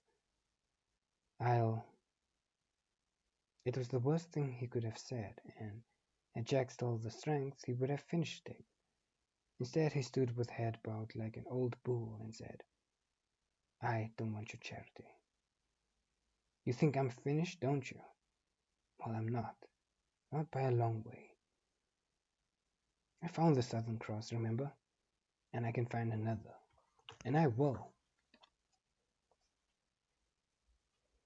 And when I do, I'll come after you. One day, it'll be me who's offering charity." David looked at him. This was Jack Farson, partner and sometimes friend. He walked to the door. "You wait, Kate," Jack shouted. "I'll buy and sell you. You'll see." David did not reply. As he stepped onto the dusty pavement, he heard a voice shouting for him. It was Dan Halkett. He was a couple of 100 yards up the road. David started to run. "It's the mine." Dan was covered in dust. Blood was pouring from a cut in his head. "Oh, we got a direct hit." David remembered the huge explosion he had heard just before the fight started. "Lily!" He pushed past Dan and ran towards the mine. Dan kept up with him, trying to explain what had happened. A shell from Long Tom had plunged squarely down number 1 shaft and hit the stored dynamite which had been packed below the cage. It was a 1 in a million chance. When David reached the mine, he saw that the winding gear above number 1 shaft was twisted and smashed, and the sides of the shaft themselves had broken down. People were being brought up in the cage from number 2 shaft, having been led through the galleries from number 1. He ran on. Someone had got the electric light working. There was dust everywhere in the air. It was like a fog. Huddles of people stood in their evening clothes in the middle of the fount. "Lily!" he called. He grabbed a man dressed in a white dicky and tails. "Have you seen Lily? Miss Bartlett?" "Lily?" The man was in a state of shock. His face was covered in dust, his eyebrows like frosting. The man registered the name. I I saw her before the explosion." David went on, shouting her name. A woman said, "I saw her." "Where?" "She was helping a little girl." "When? Before or after the explosion?" "Before." The top of number 2 shaft was more than a mile from number 1, and he had run all the way and Dan had run with him. The cage brought another group of frightened, dusty people up from the mine below. Some of the women were hysterical. He noticed that several wore only petticoats. "I'm going down," he said. "I'll come with you. You stay here in case something goes wrong." He went down in the cage, down into the darkness, lit only fitfully by the new electric lights. At the bottom stood another group of people waiting to come up. "Has anyone seen Madame Montedini?" he said. They looked at him dully, too shocked to comprehend what he was saying. There were half a dozen black mine workers who had led the refugees from number 1 to number 2 through the galleries. "Is this everyone?" David asked one of them, hardly daring to hope for the answer he wanted. "I don't know." The gallery disappeared into the gloom, and he ran down by the side of the tracks that brought the spoil wagons to the crushers. The air was thick with dust and filled with the noise of falling rocks. He went on and on, hearing his own footsteps clanking and echoing in the grim, empty rock tunnel. Finally he knew he was getting near, because the dust became even denser. He could hardly see anything now. Even naked electric light bulbs were only visible from a few yards away. He stumbled over a rock, small pieces at first, then he came to large slabs and boulders, dislodged by the blast and hurled along the tunnel. All around him was the noise of falling rock. His foot trod on something soft. He looked down and saw a hand. It belonged to an elderly man. He was lying on his back, formally and neatly dressed from his neck to his waist, but naked from there down. His shoes were gone, but his socks remained. It was David's first experience of the, the vagaries of blast. There were other bodies. Some were intact, in some pieces, a torso, an arm wrenched from his shoulder, and lying by itself. It must have counted almost a dozen corpses, in various stages of completeness before he found Lily. She was lying on the side against the gallery wall. She was quite naked. The blast had stripped her of everything, and yet had left her body untouched. She lay as though asleep in the position he knew so well, legs drawn up so that her knees fitted into the back of his own. "Lily," he said. She looked so natural he assumed she must be unconscious. "Lily," he said again, shaking her shoulders. It was then he realized that she was not asleep, but dead. "David." It was Dan's voice. "It isn't safe. The whole place could come down." "Leave me." "Can't you hear the rock falls?" "I said leave me." He crouched over her body and did not look up. "For goodness sake, there's nothing you can do." "Leave me." "I won't leave you. I'll stay." David ignored him. They could hear rocks sliding and falling. Puffs of dust came down the gallery and covered them. David took off his coat and shirt and dressed Lily, moving her arms and legs with great care.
Okay.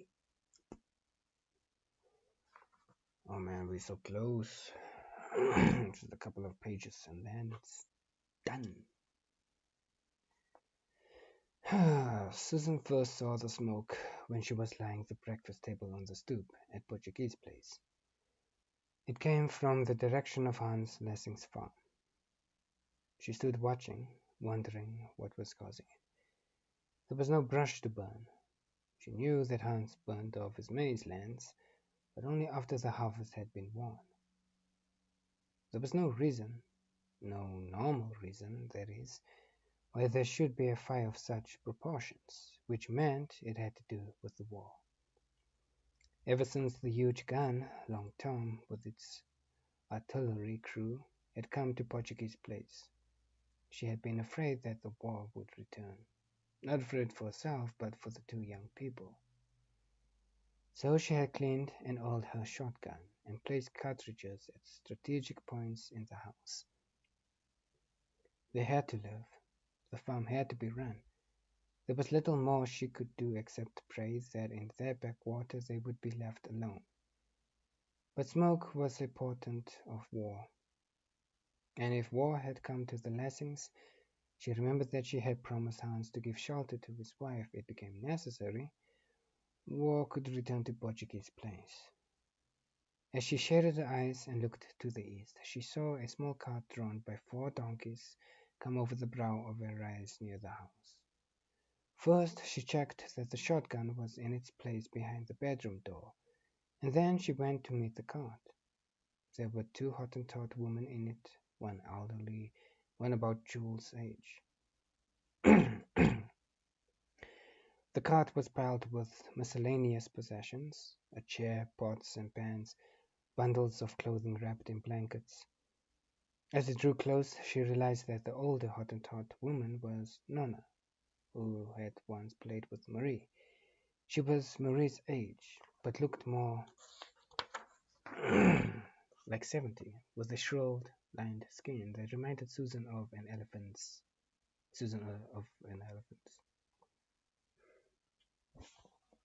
Nonna, she called.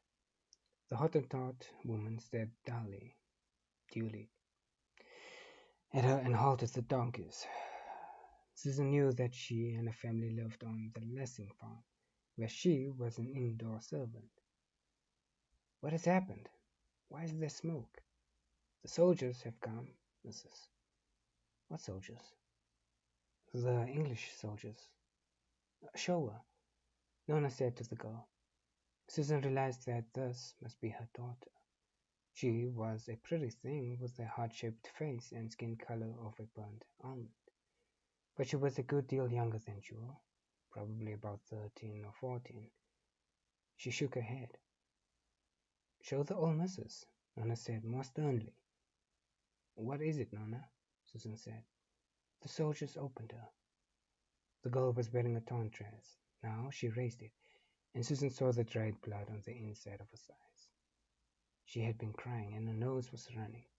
She wiped it on her sleeve. We must go inside, Susan said. We must wash you. Nona said in Dutch, Go with the old missus. She can't hurt you. Susan took them into the bathroom and put the girl in the bath. Her injuries were not as bad as she had first thought, and she cleaned her up and put zinc ointment on the fingernail scratches on her belly and thighs. Then she found an old dress of Jewel's and gave it to the girl. While she had bathed her, she had learned from Nona what had happened. English soldiers had come to the house in the night and had taken Hans Lessing's wife and children away to a camp. Nona did not know where the camp was, only that she had heard that other Boer families had also been taken. There were stories that many people were dying of disease in the camps, and Mrs. Lessing had pleaded to be allowed to stay where she was. But the English had taken her away, and some of the soldiers had set fire to the house, and while it was burning, 3 of them had found Nona's daughter hiding in the servants' quarters. Now the 2 women were on their way to Nona's aunt, who lived at the Hottentot settlement about 60 miles northwest of Portuguese Place. Susan fed them and saw them on their way, and then she returned to the stoop and beat on old plowshare, which served as a gong. Soon, Michael and Jewel came up for breakfast. She watched them. They had been fencing a small chicken run beyond one of the kraals where Jewel wanted to keep bantams. The difference in both of them was extraordinary. Michael had put on weight. He looked more like his father now, dark hair lying close to his skull, a man of middle height, with broad, powerful shoulders. And Jewel, she looked more beautiful than ever, filling out into a woman with a golden skin and hair slightly bleached in parts by the sun, which reminded Susan of Fran's hair when she first met him. They sat down and had their breakfast, and Susan told them what had happened.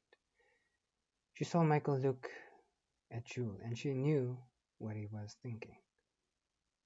She can't stay here, he said. Not until the valley's cleared. Susan nodded. But how long could that take? The column can't be far from Kimberley now, and if the Boers retreat, the British will follow them. Things should return to normal then. I want you to leave now, Susan said. Inspan the bullocks and track west. Follow the river, stay away for 2 weeks or a month, then try and get word to me. You'll come too. No. Of course you will, Jewel. Of course you will, Jewel said. We won't go without you. Yes, you will. You'll inspan now, and we'll pack the wagon. We can't leave you here, Michael said. They argued for nearly half an hour, but Susan was adamant. Someone had to remain at the farm to water the stock and keep the animals alive. No one's going to harm an old woman, she said. It took them 2 hours to bring the bullocks in from the home camp. We unspun them and packed the wagon. She gave Michael Fran's rifle and kept the shotgun for herself. By 11 o'clock, they were ready. They said their goodbyes, and she thought how similar this was to the time where years before, when she and Franz had drifted across the desert in their wagon, going from waterhole to waterhole as the fancy took them. That had been a test of the love between them, and it would also be the test, she thought, of the love between Michael and Jewel. She watched the wagon go down towards the river and move westward, until it was lost in the trees.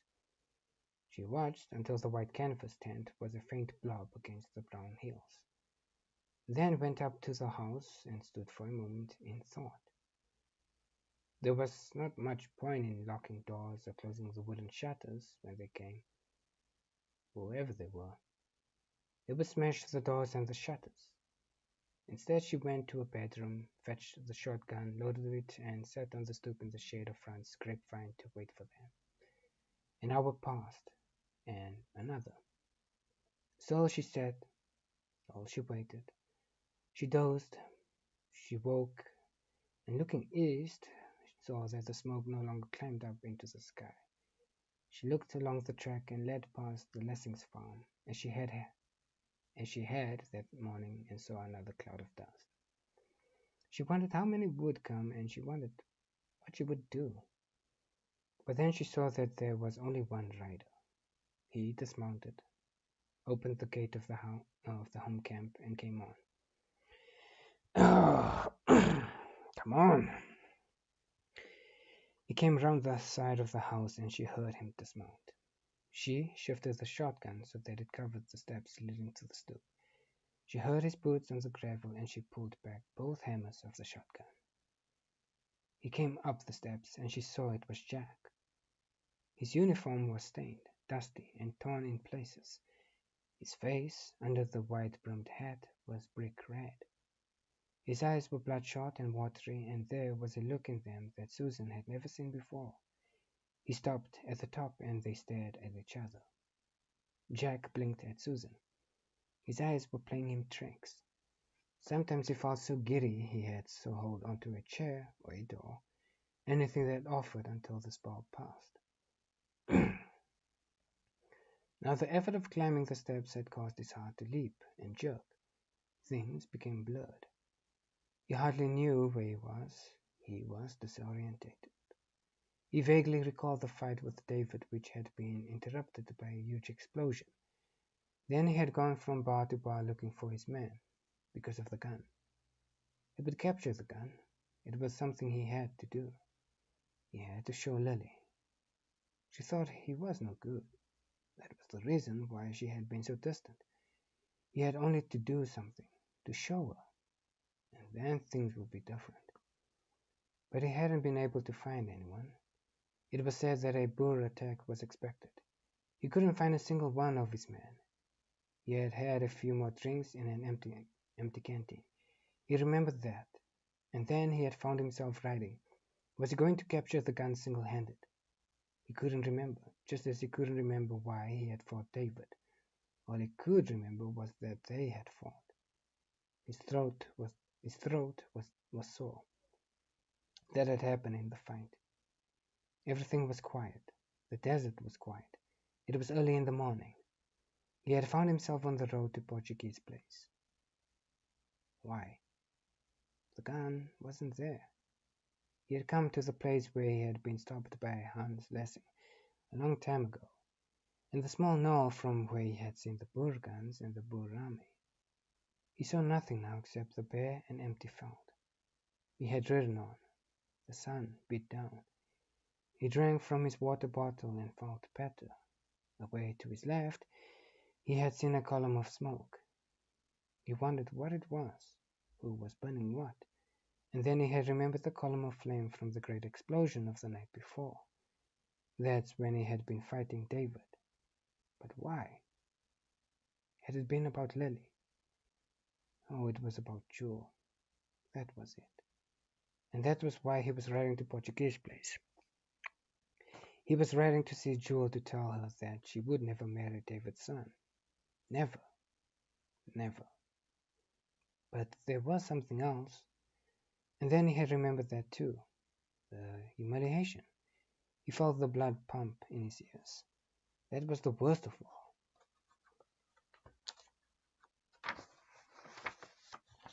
The shame of David's charity.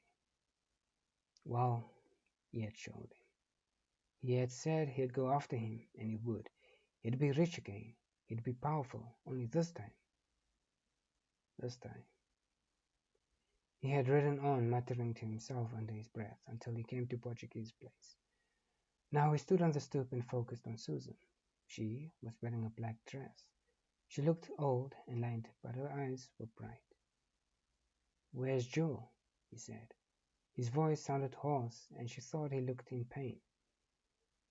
Susan had not addressed a single word to Jack for nearly 20 years, and now she felt the saliva dry up in her mouth. "Where's Joe?" he repeated. "She's gone." "Where to?" "A place of safety. Your English soldiers are in the valley. No one's safe here now." "Has she gone with that guy?"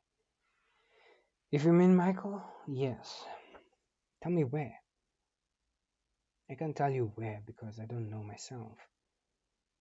"She's not going to marry him. She's not going to marry a Jew. Not ever."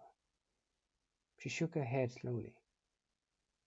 "I pity this country," she said. "There are too many people like you. Whites don't like blacks. Blacks don't like yellows. Boers hate the British. Christians hate the Jews." "Save your preaching. When did they go?" "Yesterday." She lied. "In the wagon?" "Yes." "Which way?" She only hesitated for a moment. Around her was the desert. It was midsummer. Except for the river, the only water to be found was in holes. She had never knowingly harmed another human being. Now, in one split second, she made her decision. Later, she would often be troubled by this, but she told herself, with some justification, that she had not done it as an act of revenge, but for Michael's sake, and above all, Jules. And yet there was always the memory of Jack smashing down the walls of Portuguese place. "I'm going to bring her back," Jack said. "And when I do, I'm going to find another diamond like the one I found before." "Not here, Jack," she said. "Yes, here. You remember the deal, don't you? The payment for marrying Marie. Well, it's time to settle." "Not anymore, Jack. Not here." There was something in the way she said it that caused him to pause. He looked at her and then laughed harshly. "You sound as though you're threatening me." He pointed to the gun. "Are you going to shoot me?" She put the gun down carefully by the side of a chair. "No, Jack." "Which way?" he said. Jewel and Michael could not be more than 10 miles away. It was only a few hours since she had seen the wagon move off downstream to the west.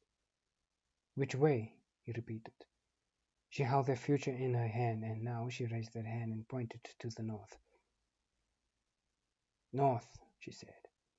"They're making for Griquas town." He mounted, then rode round the front of the house. She was still sitting in the chair, a black, shapeless bundle with burning eyes.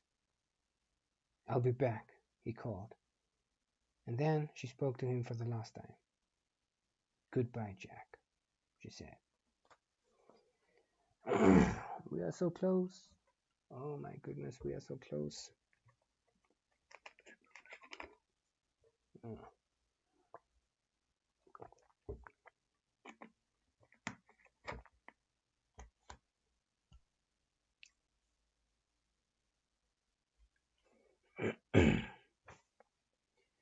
He rode awkwardly.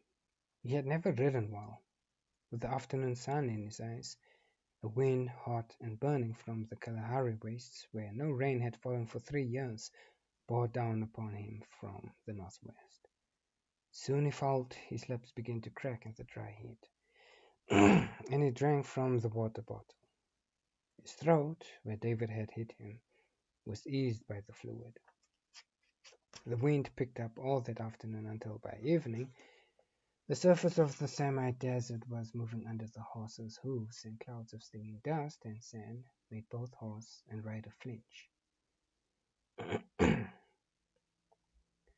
He tied a kerchief around his mouth and brought the brim of his hat down to shade his eyes. He felt giddy again, and there were moments when he swayed in the saddle and almost fell. He was riding along a track that wound into the hills, the only track going north from the house. He could not see marks from the wagon wheels, for the wind had obliterated all tracks.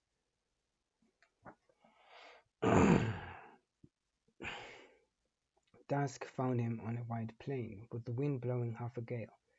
He stopped and looked about him. Through the hurling sand he could see no shelter, only the dim outline of a range of hills ahead. There would be gullies there and rocks where he could find some place of shelter. This was where the wagon would be. He was certain of that. He pushed on. Darkness came and still he rode. By then he had lost all sense of direction and almost all sense of purpose. He rode on into the night, clinging to the horse's mane, lying along its neck for support. His throat was painful, and he eased it every now and then with sips of water. There were pains in his arms and across his chest, and although he shifted his position in the saddle, and sometimes dismounted and walked at the horse's head, there seemed no way of alleviating them. About midnight he came to the shelter of a rocky outcrop. He tied the horse to a bush and lay down, making a pillow of his head. He slept for a few hours. His dreams were turbulent and portentous. He dreamt of blood and wounds, flames and smoke. When he woke, the horse was gone. He staggered to his feet. The wind had dropped, and the desert was still. He looked in disbelief at the place he had tied the animal. He had thought the bush strong. Instead, it had easily been uprooted. His mind was fuddled, and he was talking to himself. He was ill and giddy, and the pains were worse. But one thing he knew: without the horse, he was dead. It had broken free after the wind had died, and its tracks were plainly visible. He began to follow them. The midsummer sun, which rose from the desert floor, was blood-red through the high-flown dust, and within an hour the surface of the vault seemed to liquefy in the shimmering heat haze. He battled on. Few of his thoughts were coherent now. He had forgotten that he was searching for Jewel, forgotten his fight with David, forgotten the need to find new wealth, forgotten Lily and his humiliation, forgotten Marie, forgotten London. What he did see, flickering through his mind's eye as on a kaleidoscope, were extensions of his dreams. The scene in Perkins' Rents, the blood from his mother's head, the sheet of flame engulfing Marie, Truman Rutter, with his lopsided nose and his battered tall hat. It was mid-morning, and he had been walking for nearly 6 hours when he saw her. She was dressed in black and was sitting in a chair at the side of the track. Her face was a skull, her eyes black holes. He gave a cry and fumbled for the big server's revolver he carried at his waist. He cocked it, held it with both hands, and fired. She disappeared. One moment she was there, the next she was gone, and he was looking at the whitened skull of an antelope blown into a bush by the wind. He went on, holding the revolver in his hand. The sun was boiling hot, but he felt cold. He was sweating, but the sweat was clammy. Pains were shooting up and down his left arm and across his chest. His eyes were red-rimmed and half closed against the harsh glare and the angry glitter of the microchips. His mind seemed to close down for long periods and then would clear again, and he would see the fresh hoof marks leading him on. He finished the water about 2 o'clock in the afternoon and flung the water bottle to one side. He was moving through broken country now, of small kopjes and kloofs, and great boulders the size of houses which were burning hot to the touch. About mid-afternoon he saw her again. She was sitting on a rock, her old hands folded on her lap, the black dress covering everything but her face. He fired, and this time a great black vulture rose from the rock and sailed away to the south on outstretched wings. An hour later he came to the valley. He breasted a rise, and there it was, spread out before him.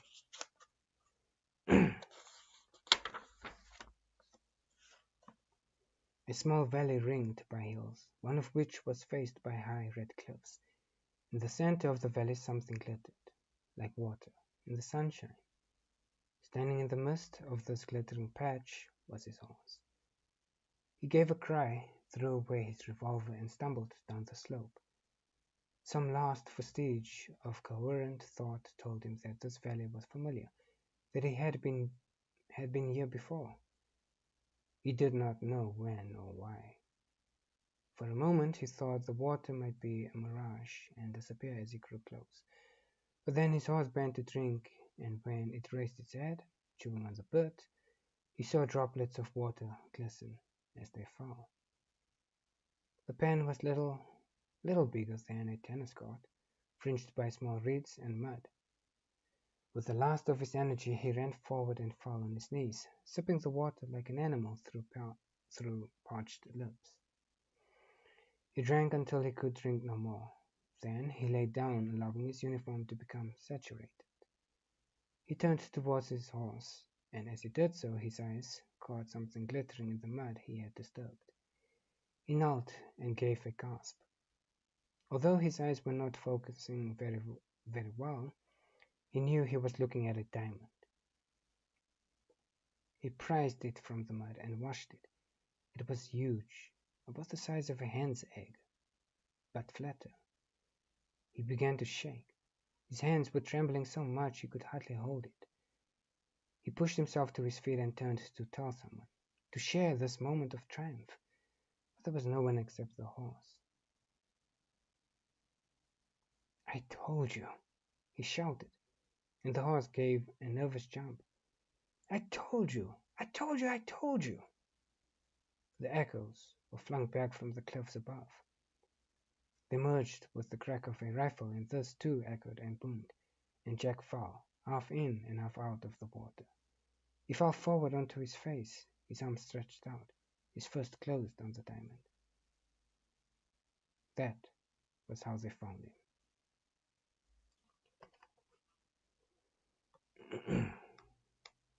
Oh boy. So close, so close, so close. Be right back.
back.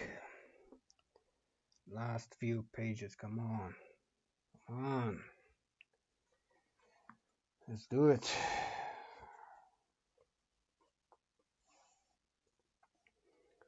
Two members of a Boer commando had been hidden in the cliffs above, guarding the waterhole against poisoning.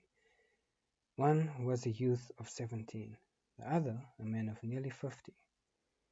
It was the youth who had fired with his new Mauser rifle, and now as the two came down towards the waterhole there was a sick feeling in his stomach as the thought that he had killed his first human being. The older man, sensing what was going through his mind, said, "That shot may have saved a dozen lives.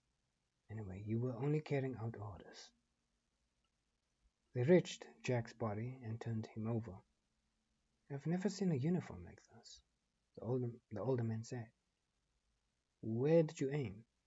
"The chest." The older man examined Jack carefully. "There's not a mark on him." "You missed him. But he's dead, all right." "I heard him shout and then I fired." "I know, but you missed him." He saw the look of relief on the youth's face.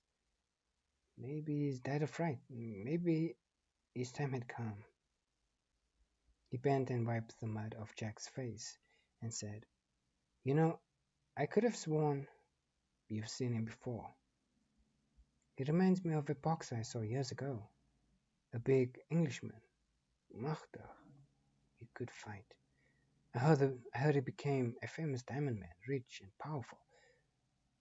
This couldn't be him. What are we going to do with him? We haven't a spade. We'll take him over by the Kranzer and put stones on him." So they pulled Jack's body to the foot of the cliffs and began to pile stones over him so that the animals would not get at him. The youth said, "Look, there's something in his hand." He pressed open Jack's fingers. "What is it?" "It looks like a glass button. You can see where the wire was. I'll keep it for luck."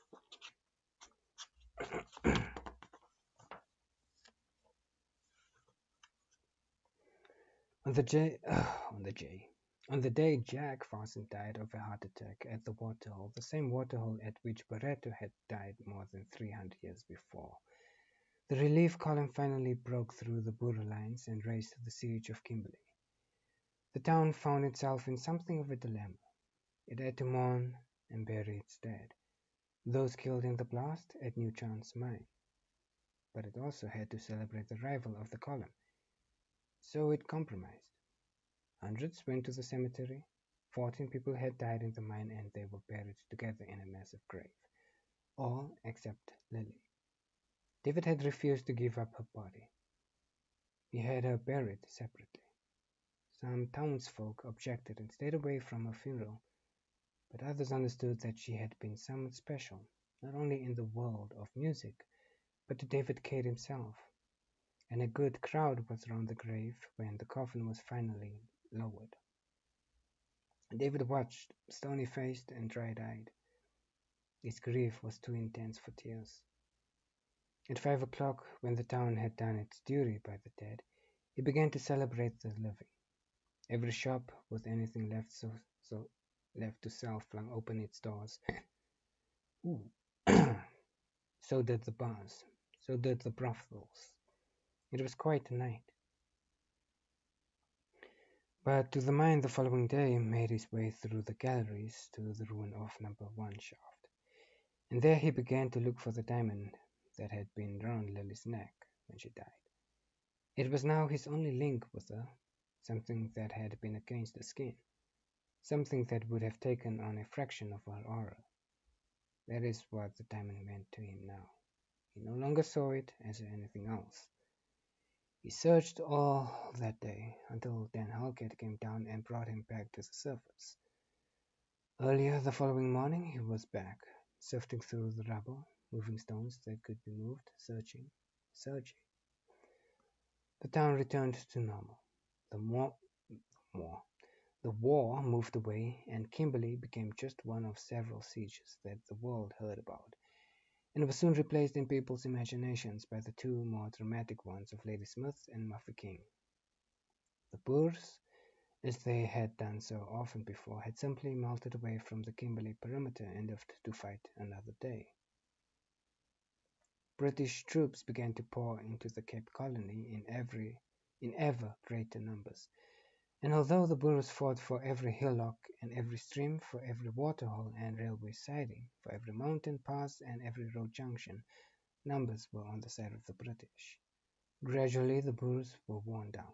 Their farms were burned, their women and children taken into camps, their stock driven off, their crops destroyed. 2 years later, Field Marshal Lord Roberts led his forces into the Boer capital of Pretoria, by which time old President Kruger was already in exile in Europe, and the war came to an end. David hardly registered what was happening in the world outside. He had rigged himself up a baby, and had returned to the work he had done when he had first come to Kimberley. He had closed off part of number 1 shaft, and he dug the spoil and sieved it and went through it on a sorting table under a bright electric light. But he never found the Southern Cross. It became like the Great Mogul in the murder of Portugal and the Sancy, one of the lost diamonds which he had told Jack about so many years before. Its story had a tragic piquancy. When people came to write about it later, they were touched by the fact that it had only been worn once by the famous soprano Montettini, that she had worn it at the last recital she would have ever give and had died wearing it. The real story of the ending of the Southern Cross is less romantic. Like most stories about diamonds, it is one of venality. The blast which killed Lily had left only the diamond on her body, and it had been wrenched from her neck by a black mine worker called Luki. He was one of the team of 9 boys who had led the survivors to safety. At this stage of the siege, Luki and his family were on the point of starvation. The diamond simply meant food. He did what thousands of mine workers had done before and would do after him. He tried to smuggle the stone from the mine. He took it from its settling and swallowed it, aiming to recover it the following day when it passed through his body. But this was not a stone of 1 or 2 carats. It was a diamond which weighed 312. It was too big. It became lodged in the small intestine, and within 10 days had killed Luki. His body was buried in the desert beyond the shanties in the Black Cemetery, and there the diamond still lies. David searched for it in the mine for nearly 3 months. People began to point at him in the streets and said that the death of Montettini had caused him to become unhinged. But slowly he came to terms with himself, and before the end of the year he returned to London. The diamond was not the only thing that was never found. No one ever discovered Jack Farson's body, and his bones remain under the rough cairn which the 2 Boers built for him. Of course, people talked and wondered. He had been seen riding out of Kimberley in the blue-grey of early dawn, and they said that he was going to fight the Boers all by himself. He had been drunk the night before, they said, and had been trying to organize the capture of Long Tom. So they assumed he had been killed by a Boer rifle, and that his body was one of thousands rotting all over southern Africa, feeding the jackals and the hyenas and the white-backed vultures. People talked about him when they met the older ones among them, recalled the fight with the Batavian giant, and relived that afternoon when Jack had carried all their hopes and a lot of their money. But no one ever knew what really happened. The 2 Boers who buried him were killed a fortnight later, and even Susan could only guess. She never spoke about him, not even when David came out to the farm for the wedding of Michael and Jewel. She found it difficult to live with what she had done, and she prayed for forgiveness down by Francis' grave.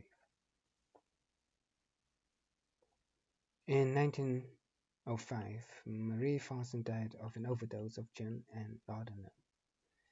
She had sold the house in Park Lane and the estate in Sussex, and there had been just enough left over after paying Jack's debts, and those incurred on his behalf by Lisk, to buy a small house in Maida Vale. She lived there on an allowance given to her by David, and had tried to retain her grip, however slender, on the life and the people she had known. When she had owned a house in Park Lane and had a husband who was a director of the New Chance Mining Company, aristocrats down on their luck had been glad to feed at a table. But a Marie Farson reduced in circumstances and living in a small house in an unfashionable part of the town, and with no influence at all, turned out to be an unattractive proposition. She grew more and more lonely. Sometimes Hilda drove down to see her in her new Daimler-Benz motor. But this made things worse, for Marie was reminded how much she had lost. She began to drink, and drinking gave her pains in her stomach for which she took laudanum. Her mind became hazy. She no longer ate properly. She no longer knew nor cared when weeks began or ended, no longer saw the change of season. One November morning, with the yellow pea super enveloping London, she could not face another single day of life, and made an end of it.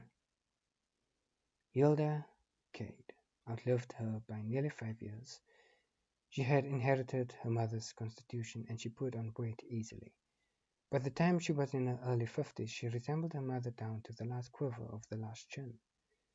This inherited tendency to put on weight masked for a time the symptoms of the disease which killed her. She died in 1909 of a dropsical condition brought on by inflammation of the kidneys. In the end, her legs were so swollen. Her legs were so swollen by fluid that she could not walk. The following year, the British government passed the Statute of Westminster in London, which brought about the Union of South Africa. The four provinces, Cape Province, Natal, the Orange Free State, and Transvaal, were unified under a central government and became part of the British Commonwealth. On the death of his wife, David Cade sold the big house overlooking West Heath, bought a ticket on the Orient liner Hong Kong, and spent the following 2 years traveling around the world. His two daughters were married, and he was a grandfather several times. They no longer needed him. No one needed him. There was nothing to keep him in England, and he had no wish to see Kimberley again, although he dearly wished to see Michael and Jewel and his grandson, John. But the memories there were too painful. He had even withdrawn from New Chance. His problem was that he had nothing to do. He felt on this journey around the world like some planet lost in interstellar space, circling the universe forever. Then, one morning he woke up in a hotel bedroom in Sao Paulo, Brazil, and for a few dreadful seconds he did not know where he was or how he had got there. It was almost as though he did not know his own name. He held out his hands and looked at them, and was reassured. They were his hands, David Cade's hands. He looked at himself in the ornate mirror. Yes, the image was one he knew of as David Cade. Cade Shinsky of Kiev, Kimberley, London, and where? Was there anywhere he could say he truly belonged? What if he died here in this hotel? Would anyone know who he was? Would anyone care? How would Michael even know? And Jewel? And Susan? Suddenly he saw himself afresh. The image in the mirror was not the David Kadensky who had fled from Russia, nor the David Cade who had dug in the dirt and built up a mining empire. It was some different man who had, in the last years, dried up, grown cold, withdrawn. The result was that he was alone, truly and dreadfully alone. He thought of Jack and Lily, the Levinsons, Lothar, Peter, Aaron. He thought of his grandmother and grandfather in Kiev, the fire in the eyes. He even thought of his tutor, Mr. Hamlow. They had passed through his life and were gone, and now he was in a vacuum. He had lost all contact with people. It was as though his heart had turned to stone. And he realized something else. He had been running away from his memories, running away from the past. The people that mattered to him were all together there for the taking, offering him the love and warmth he needed, if only he could respond. There had to be more. Just to bask like some old man in the sunshine of his family was not enough for a man who had done with what he had. But he had lost the interest he had once had in money and power. His thoughts turned back to Africa, and he realized that apart from his family, there was something else waiting for him that was both creative and important. The completion of Friar Francis' narrative. It was a part of history, and he knew it would make an exciting addition to man's knowledge. In that instant, he made his decision. He would go back. He still owned a wine farm at the Cape. He would work on the translation. He would make wine. He could cultivate his own backyard. He would be near enough to see Michael and Jewel occasionally. Less than 2 months later, he was walking down the gangplank of the Union Line's ship Inverary Castle. Inverary Castle. He wore a neat grey suit and a white Panama hat on his head, just as he had when he had first arrived more than 40 years before. He stood on the quayside of a few moments, sniffing the salty, fish-tainted air, and felt a lift in his spirits he had not experienced since Lily's death. Susan Talport died in her 81st year, 3 months before her great-grandson John was born. She died peacefully, sitting on one of the old rim-pie chairs under the grapevine which Franz had planted so many years before. Up to the end she was lucid and in command of her faculties. There had been no more lost days. She lived alone at Portuguese Place for the last 5 years of her life. Michael and Jewel had built their own house about a mile further downstream. It was of brick plastered and painted white, with a good corrugated iron roof and Dutch gables, so fashionable in the Cape, big shutters to keep out the desert heat, and wooden floors. They had asked Susan to come with them, for the old house, which had lasted so well, was beginning to show signs of age. Year after year of storms and baking heat had damaged the walls. Worms, beetles, and termites had got into the wood, but Susan refused to move. This had been the first home of her own she had ever had, and as she said to them, it would last her out. But they saw each other every day, and it could be said that Susan had achieved what she had set out to achieve, the continuance of Portuguese Place, with herself as an integral part of it. And she was busy up to the last. Although her hearing was fading, her eyes were still good, and it had been one of her great pleasures to be used to Jewel, making the baby's clothes. They buried her near the river, close to the spot where they thought Franz was buried, and they put up a small hand-cut granite stone with the two names on it. The house, now that it was empty, deteriorated more rapidly. It was no longer strong enough to be repaired, so it was left to die quietly by itself. As the years passed, more and more of it collapsed. Cattle sometimes rubbed themselves against its walls, breaking away bricks and smashing joists, each liaison weakening the structure still further. In February 1919, there was a cloudburst directly over the farm which swept away the old servants' quarters and most of the remainder of the main house. 4 years later, thorn bushes had grown up through the powdery floorboards, and a wild fig tree sprouted where once Franz Talport had had his comfortable chair. The wall on which the grapevine was burned collapsed, and the vine itself grew over the ruins like a creeper.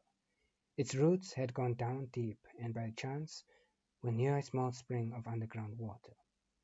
The vine survived, and Michael and Jewel used to make expeditions to pick the grapes when John was a little boy. Soon the bushes grew so profusely they obliterated all signs that a house had once been there. and had Friar Francis of the Rosary, or Captain Manuel de Sa of the ship, Nossa Senhora de Coimbra, or Bartolomeu Barreto stood in the shade of the trees by the breakfast pool and looked up the gentle slope of the hill, they would have seen little change. They may have noted the headstone and the vine, but for the rest of the land was much the same as it had been when they passed that way more than 3 centuries before. Hey, yo, done. Wow, this took forever. It took forever. Ooh. Oh my goodness. Yeah, it just took forever, bro. Sheesh.